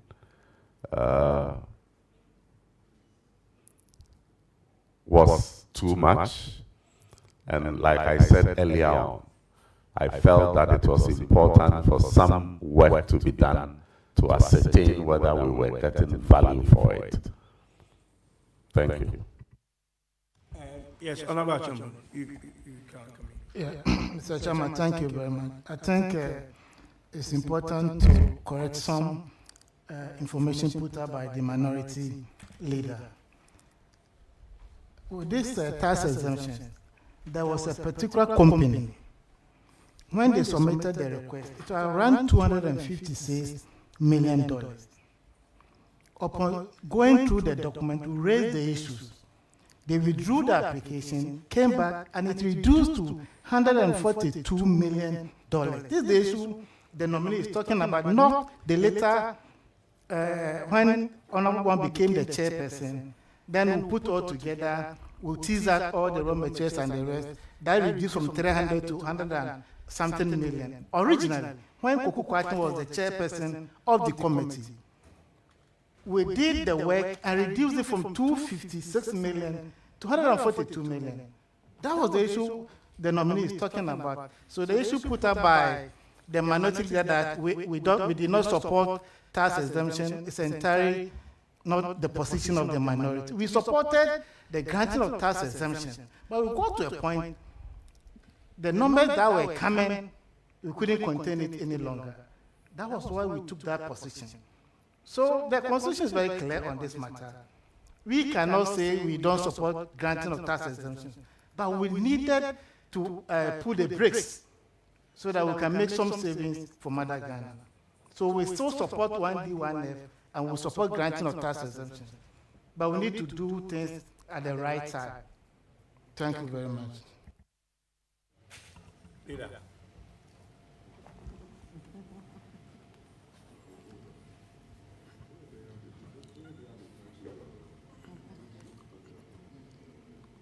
Honorable nominee, before I ask my next question, Chairman, the respected colleague to my right has sought your leave to make a statement, not to even ask a question. I'm compelled to respond to him. The records of Parliament will reflect the views they express on the House floor through their minority leader. They said that they were not in support of the 1D, 1F and that they were opposed to it. It is the reason why they physically prevented even the laying of the report. The practice of Parliament is for the minority to express its view and for the report to be delayed, a vote taken. This was a situation where the NDC minority prevented even the laying of the report after there had been some concessions and some agreement that all parties had signed to the report. The words of the then minority chief were that if the report was laid, there would be chaos on the floor. As to what he meant by chaos, it is for him to determine. The speaker called us into conclave, had a discussion. They said they will not allow. If today, we, the 88 minority, we call ourselves the mighty few, should we say that we are opposed to your policy, yet will not allow you to use your majority to lay and take a vote? How would you feel? So he shouldn't go there. The 8th Parliament, a lot of things happen.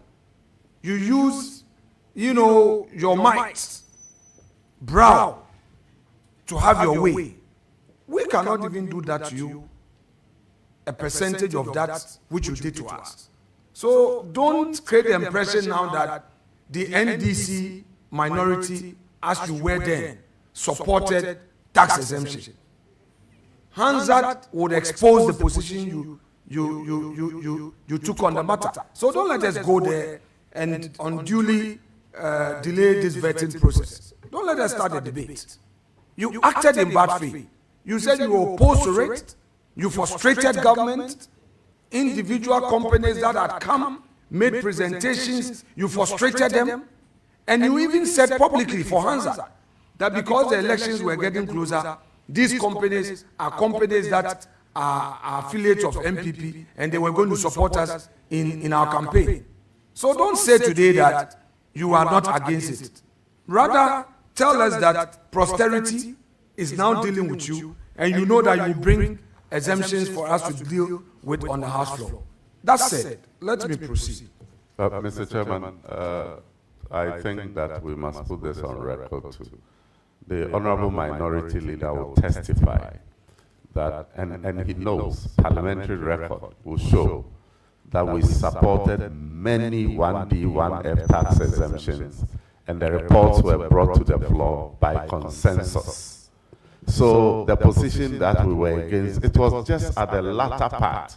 That's my reference point, please. I say context in this exchange. Okay, Let's so look at in context. that case, okay. So when I became the majority leader, the tax exemption applications that I came to meet, we met at Aliza, we agreed that the raw materials component be taken off. We were all added. Fortunately, members of the committee are still here. Jajah is here. You are here. He is here. Question is, after we had all agreed and done the report, you came to the House floor to tell us that you are opposed to it in spite of the agreement. Those companies are suffering. Now we are not in power. It's Ghanaians who have suffered, and these companies are still knocking at your doors. We know. And we know that you would want to bring them after your budget, bring these same applications for us to consider. Tell us that you've been caught by your own mischief and bad faith. So don't say generally you've always been in support of tax exemption. I'm referring to the last one. The last one. From February 2024 all the way till election. That you prevented Honorable Boama from laying the report. You said there will be chaos. Leader, just to remind you, just to remind you, 1D, 1F is a methodology of a policy. The policy is to industrialize. And neither the MPP or the NDC is against industrialization. So it is not industrialization that we are against. There may be certain aspects of your methodology that were problematic. And that I will admit. Chairman, I agree with you. I agree with you. What I'm saying is that as a government, we listen to the concerns of the minority. And the minority grounded its concerns on the huge numbers. And we came to a consensus to take away the raw materials component. And a report was made. Then you did a U-turn on the floor to threaten chaos and prevented the chair from laying the report. That is a fact. So on record, you had said you were opposed to it. So let's end there. Now, Honorable Ampim, what is your view on this, your 24-hour economy? Explain to us your understanding of the 24-hour economy. Again, before you come in, 24-hour economy is the methodology for industrialization. I agree. Chair, I agree, respectfully. So explain to us the methodology for industrialization, which has been cliched by your party as 24-hour economy. Explain to us. Thank you, Mr. Chairman. Mr. Chairman, my party is advocating that we run a 24-hour economy where certain category of jobs can be done round the clock. This will provide extended hours of work and will provide job opportunities for many people. And if you look at our manifesto, I recall, I know that we listed some public institutions that can immediately provide a 24-hour service, like the passport office. And recently, Mention those public institutions. I've mentioned one, passport office. DVLA, and others. Recently, I heard the Minister for Foreign Affairs, Honorable Tetteh-Agbotui, stating that they are going to initiate processing of passport 24 hours. These are areas that we think that we can work 24 hours, employ additional hands to do the jobs. On this platform, the finance minister said we would also focus on the real sector. And so these are things that we intend to do. And as a deputy minister, I want to remind Minority Leader that, as he rightly advised, I am a deputy minister nominee. And so if he is kind enough to release me and I go through the process, I will go and assist my minister in the direction that you said. Thank you.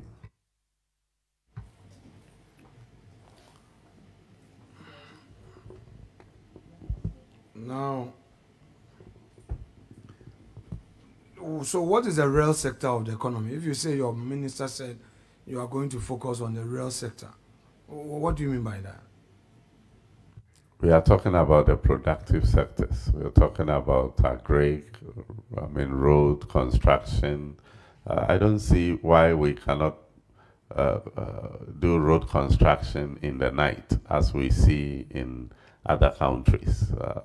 If we are surfacing the 37 to Medina Road, looking at the traffic there, why can't we work even in the night when traffic is less? So there are a lot of things that we believe that we can do around the clock.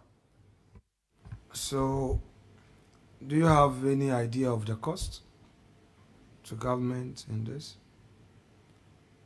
Because all these are private sector engineered.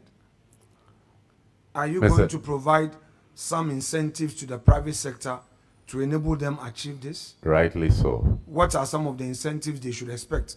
The nation is listening to you. Tell the private sector what incentives they should expect in fulfillment of this 24-hour economy promise. Mr. Chairman, one thing that we talked about was reduction in the use of power for certain times of the day. If you enroll in the 24-hour economy, off-peak period around midnight when everybody say you can actually get incentive for enrolling in the 24-hour economy if you are working round the clock, and you get some reduction in the rate of power that you use because you have enrolled in the program. We also talked about enhancing security, that because the 24-hour economy will require that people work in the night, it will be important that we boost security so that those that will be minded to do it will feel safe and to do it. Okay, so let me understand you. So what you are saying is that there will be a desk where companies would have to register as 24-hour economy entities, correct? Mr. Chairman, His Excellency President Mahama has named Mr. Guzitano as the one in charge of the 24-hour economy, and I know that he's working on the policy. In due course, he would share that with us. Anything I say may be a conjecture. Don't say that those who be enrolled will get some tariff reduction and all that. Then take that out. Mr. Because Chairman, then that would also mean another form of conjecture. You are now telling us that, listen, you are now telling this country that there is somebody who is now seeing to the modeling of this 24-hour economy policy. That's what you are telling us. And that you don't want to commit yourself. Meanwhile, you are telling us that the 24-hour economy, those companies who would enroll on it, will get benefit in terms of electricity tariffs, and if they do at night. Honorable Ampim. Mr. Chairman, that is... Can I finish with respect? There's a difference between a campaign talk when you're on the rally, say 24-hour economy, you know, saying that people will be weeding at night, going to their farm in the night. This is Parliament. Please, don't try. Don't try.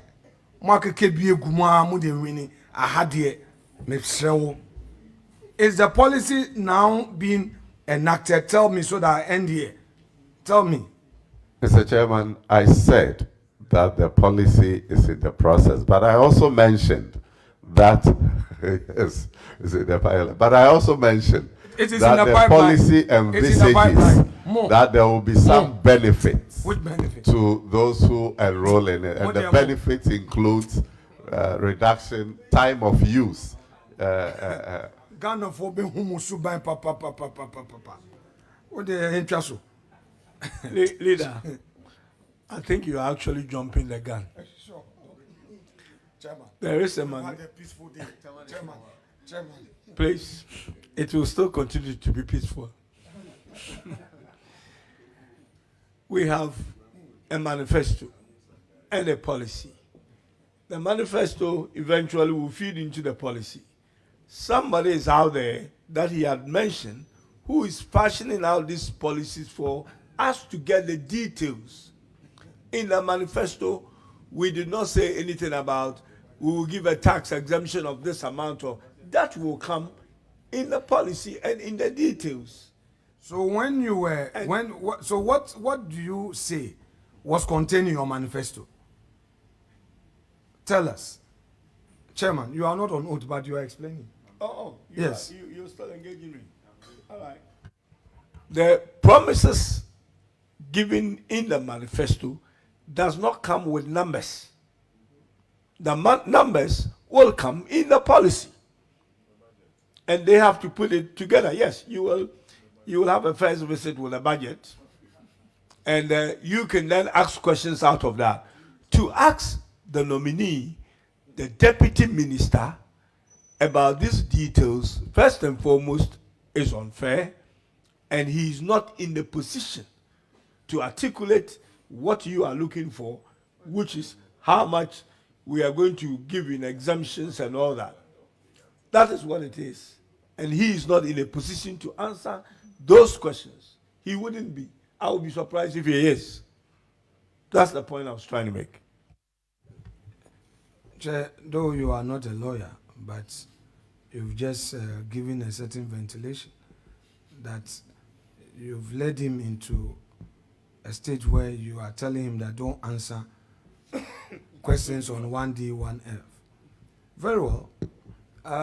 Honorable Ampim, you know your party promised 60 ministerial appointment, correct?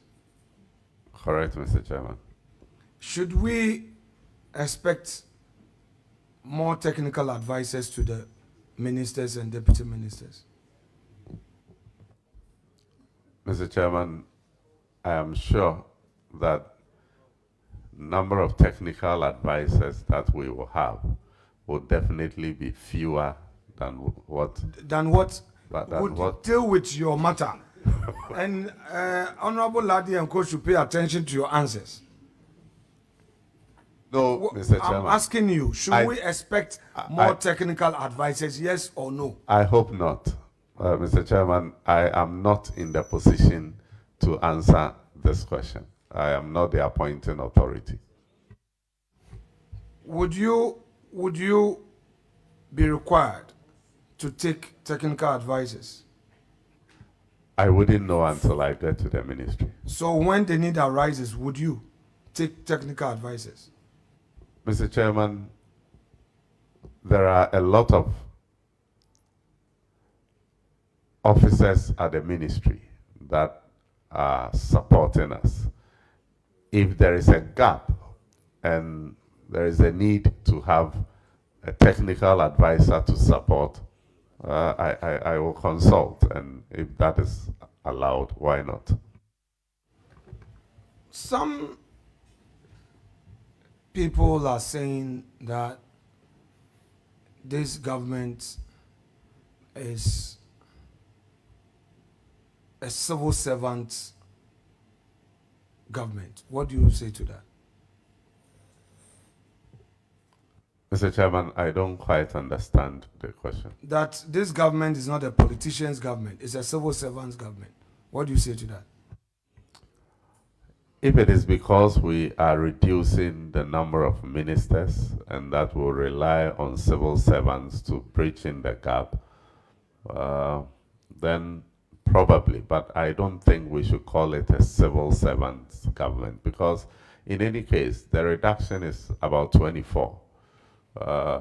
So are you saying because we have reduced ministers from 84 to 60, the government has become a civil servant government? I don't quite understand the analogy. Now, let me try and close up with this. You are aware that the president has only one term and not beyond, correct? You know that? Yes, Mr. Chairman. And you know that very soon there will be internal competition as to who becomes the successor in your party, even as you're running the government. That will be in all political parties. That's we are talking about you. For now, I'm talking about NDC. Let's stay with you.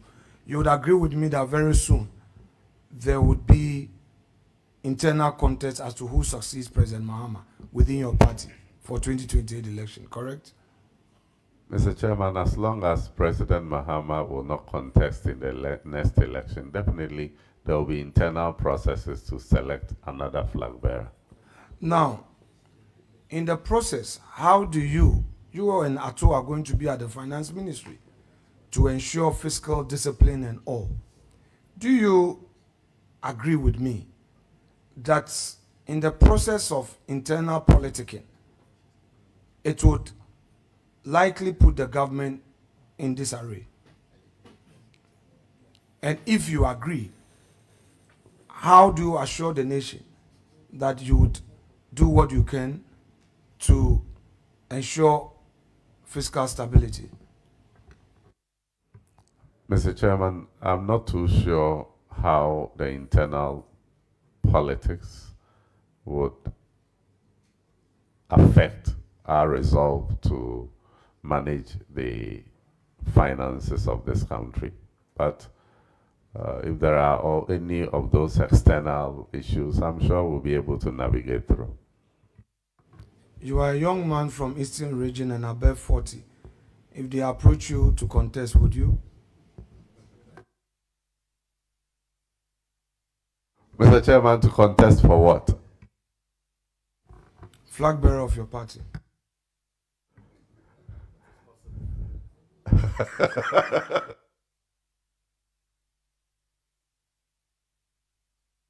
Reverend said it is possible, but Mr. Chairman, I don't have any such intentions. Clarify this for me. On your CV, you said you did personal banking job at Wells Fargo between 2008 and 2010 whilst you were in the US. Was this on part-time because you were also schooling? You stated that you were doing your master's between 2008 and 2010. You said you got to America in August 2008. And then you're also saying that you started as a personal banker at Wells Fargo in August 2008 to 2010. Can you clarify something there for us? Mr. Chairman, I worked full-time. My graduate school programs were in the evenings, so I combined work with school. Very well. Chairman, I think that will be all for the nominee. Thank you very much, Leader. Honorable nominee. Mr. Chairman. I'm going to be wrapping up. First of all, I congratulate you. Thank you, sir. Mine will not be a question. I've just got two sets of advice for you going to work as a deputy minister. And the advice were out of two issues you raised. One of them is to do with this procurement which is done outside, budget lines in terms of, what's the system again? If mix. The gift mix system, which was created or was implemented over 12 years ago when myself and the finance minister were deputies in where you are going. It's quite troubling that 12 years later, what the system was supposed to cure in terms of not having any procurement or any project signed outside the sites of the Ministry of Finance, that anything that happens in this country in terms of project that the government of Ghana is going to eventually pay for should be known at the Ministry of Finance, so that at the click of a button, the minister can see all the projects in this country that are basically to be paid by the government of Ghana. It is still surprising that project and procurement are still happening outside. It is something I know your minister is passionate about, because he was more or less the architect when we worked those days on this. I'm just advising you that support your minister in streamlining this system to make sure that whatever happens anywhere else in the country, it's actually with some recourse to the center, which is the ministry you are going in. And it was when he was a deputy minister that he had a responsibility of working on that. So I believe that it's one area that if you are asked for, I can see you are passionate about it, you are asked to give any support, it's one area that I think you should consider. And your minister knows so well about it, and I'm sure will give you the support that you need. The second issue is to do with an issue that Honorable Dr. Bwaku, I think it's Bwaku, yeah, raised. And also that is something that as a deputy, I think you should take a lot of interest. It will help all of us in this country. Because of the situation that we are in at the moment, obviously to do with money, if I should put it bluntly,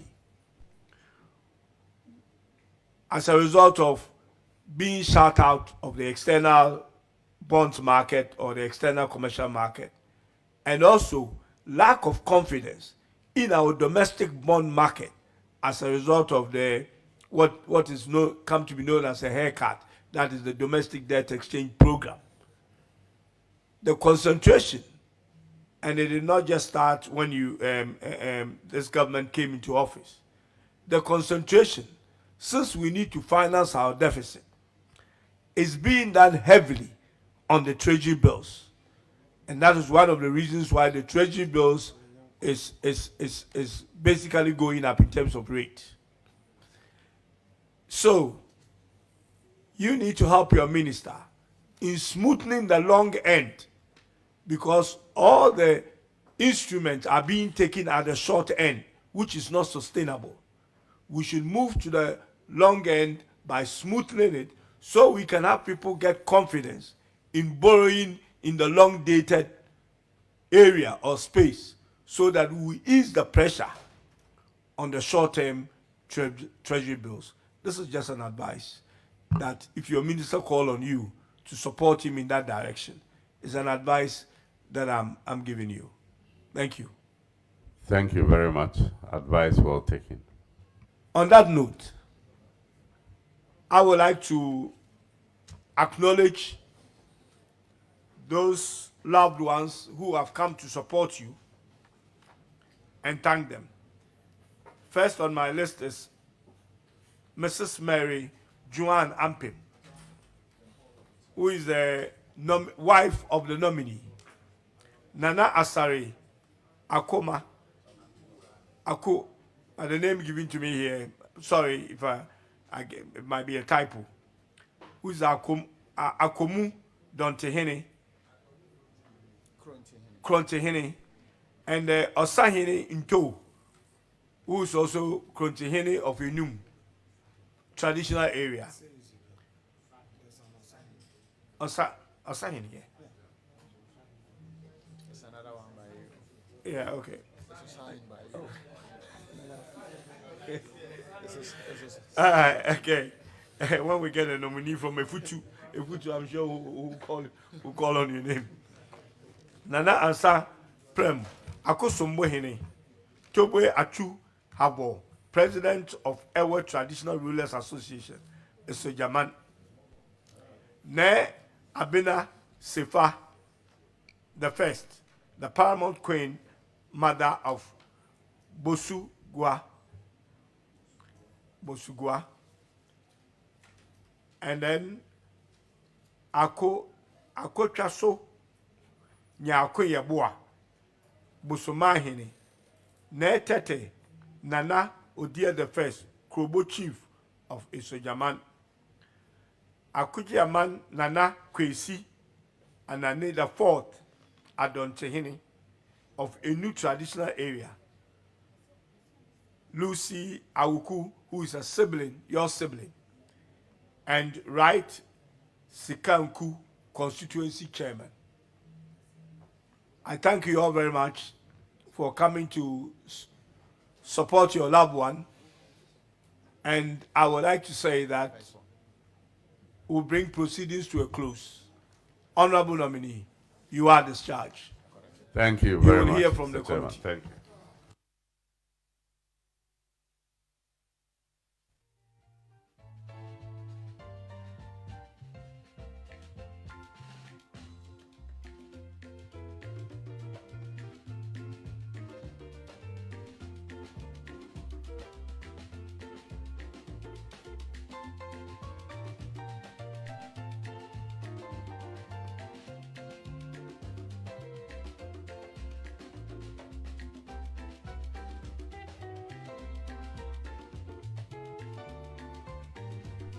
Honorable members, we need to get ourselves ready for the next nominee.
Honorable members, I would like to call this meeting to an order again and ask the clerk of the committee to bring in the next nominee.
Oath, please.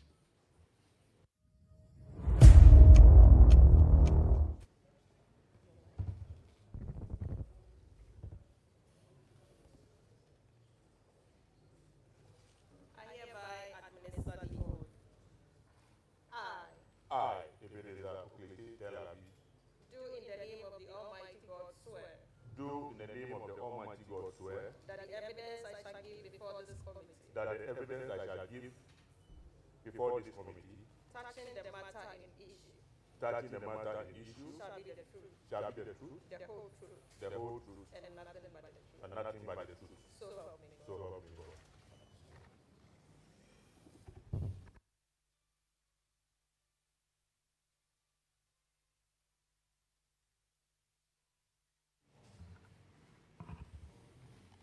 Honorable nominee, good afternoon. Good afternoon. Would you please, in a couple of minutes, tell us who you are? Thank you. Thank you, Mr. Chair. My name is Oklete Telabi. I come from Dumasi Krobo. I was born in the year 1963. Went to Akro Primary, Dumasi Presby Middle School, sat for the common entrance and went to Manya Krobo Secondary School, from where I went to Pobion Secondary for the sixth form. I went to University of Ghana, did my first degree, and then to the University of Science and Technology for my master's. And then I followed up with work as a research officer with the Center for Scientific Research and Plant Medicine. Then later on joined the University of Science and Technology as a lecturer till 2011, when I decided to veer into full politics. And that's what I brought you here today. Thank you. Thank you very much. Honorable members, if I have a subject matter rep on my left, would you please start?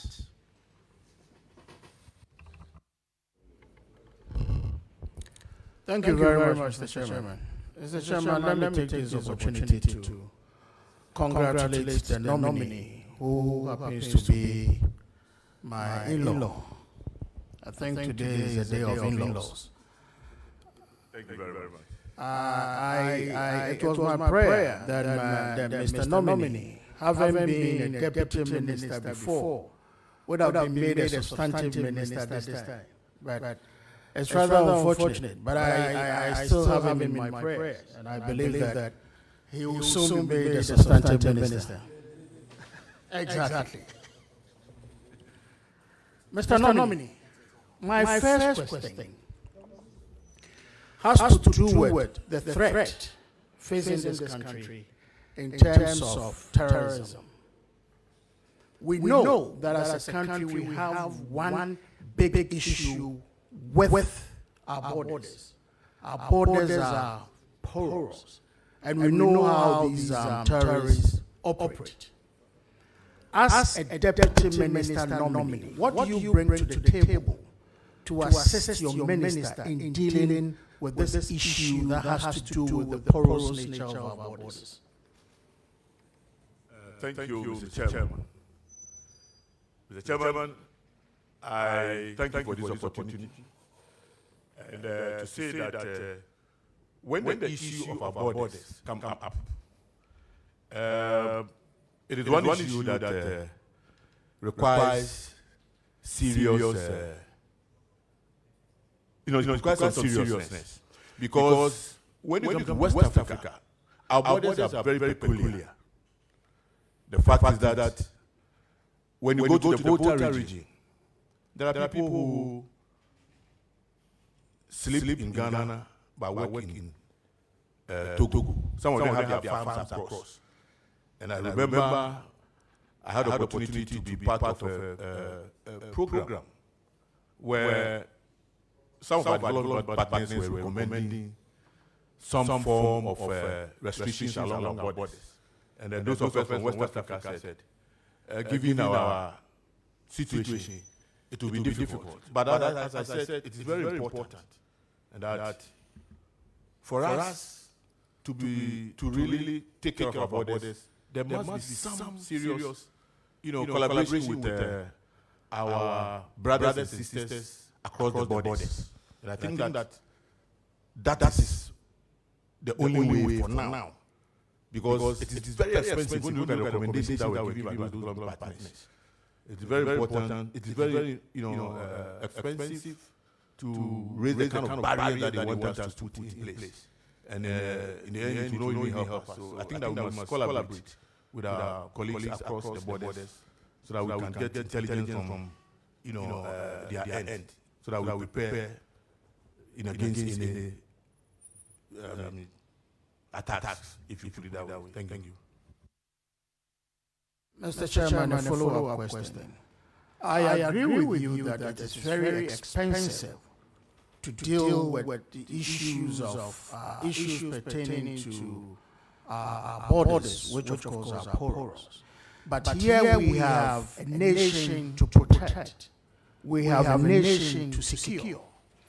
Would you, as a deputy minister, advise your minister, in spite of the expensive nature of securing our borders, to go into securing that which is very important in terms of gadget and all that to secure our borders?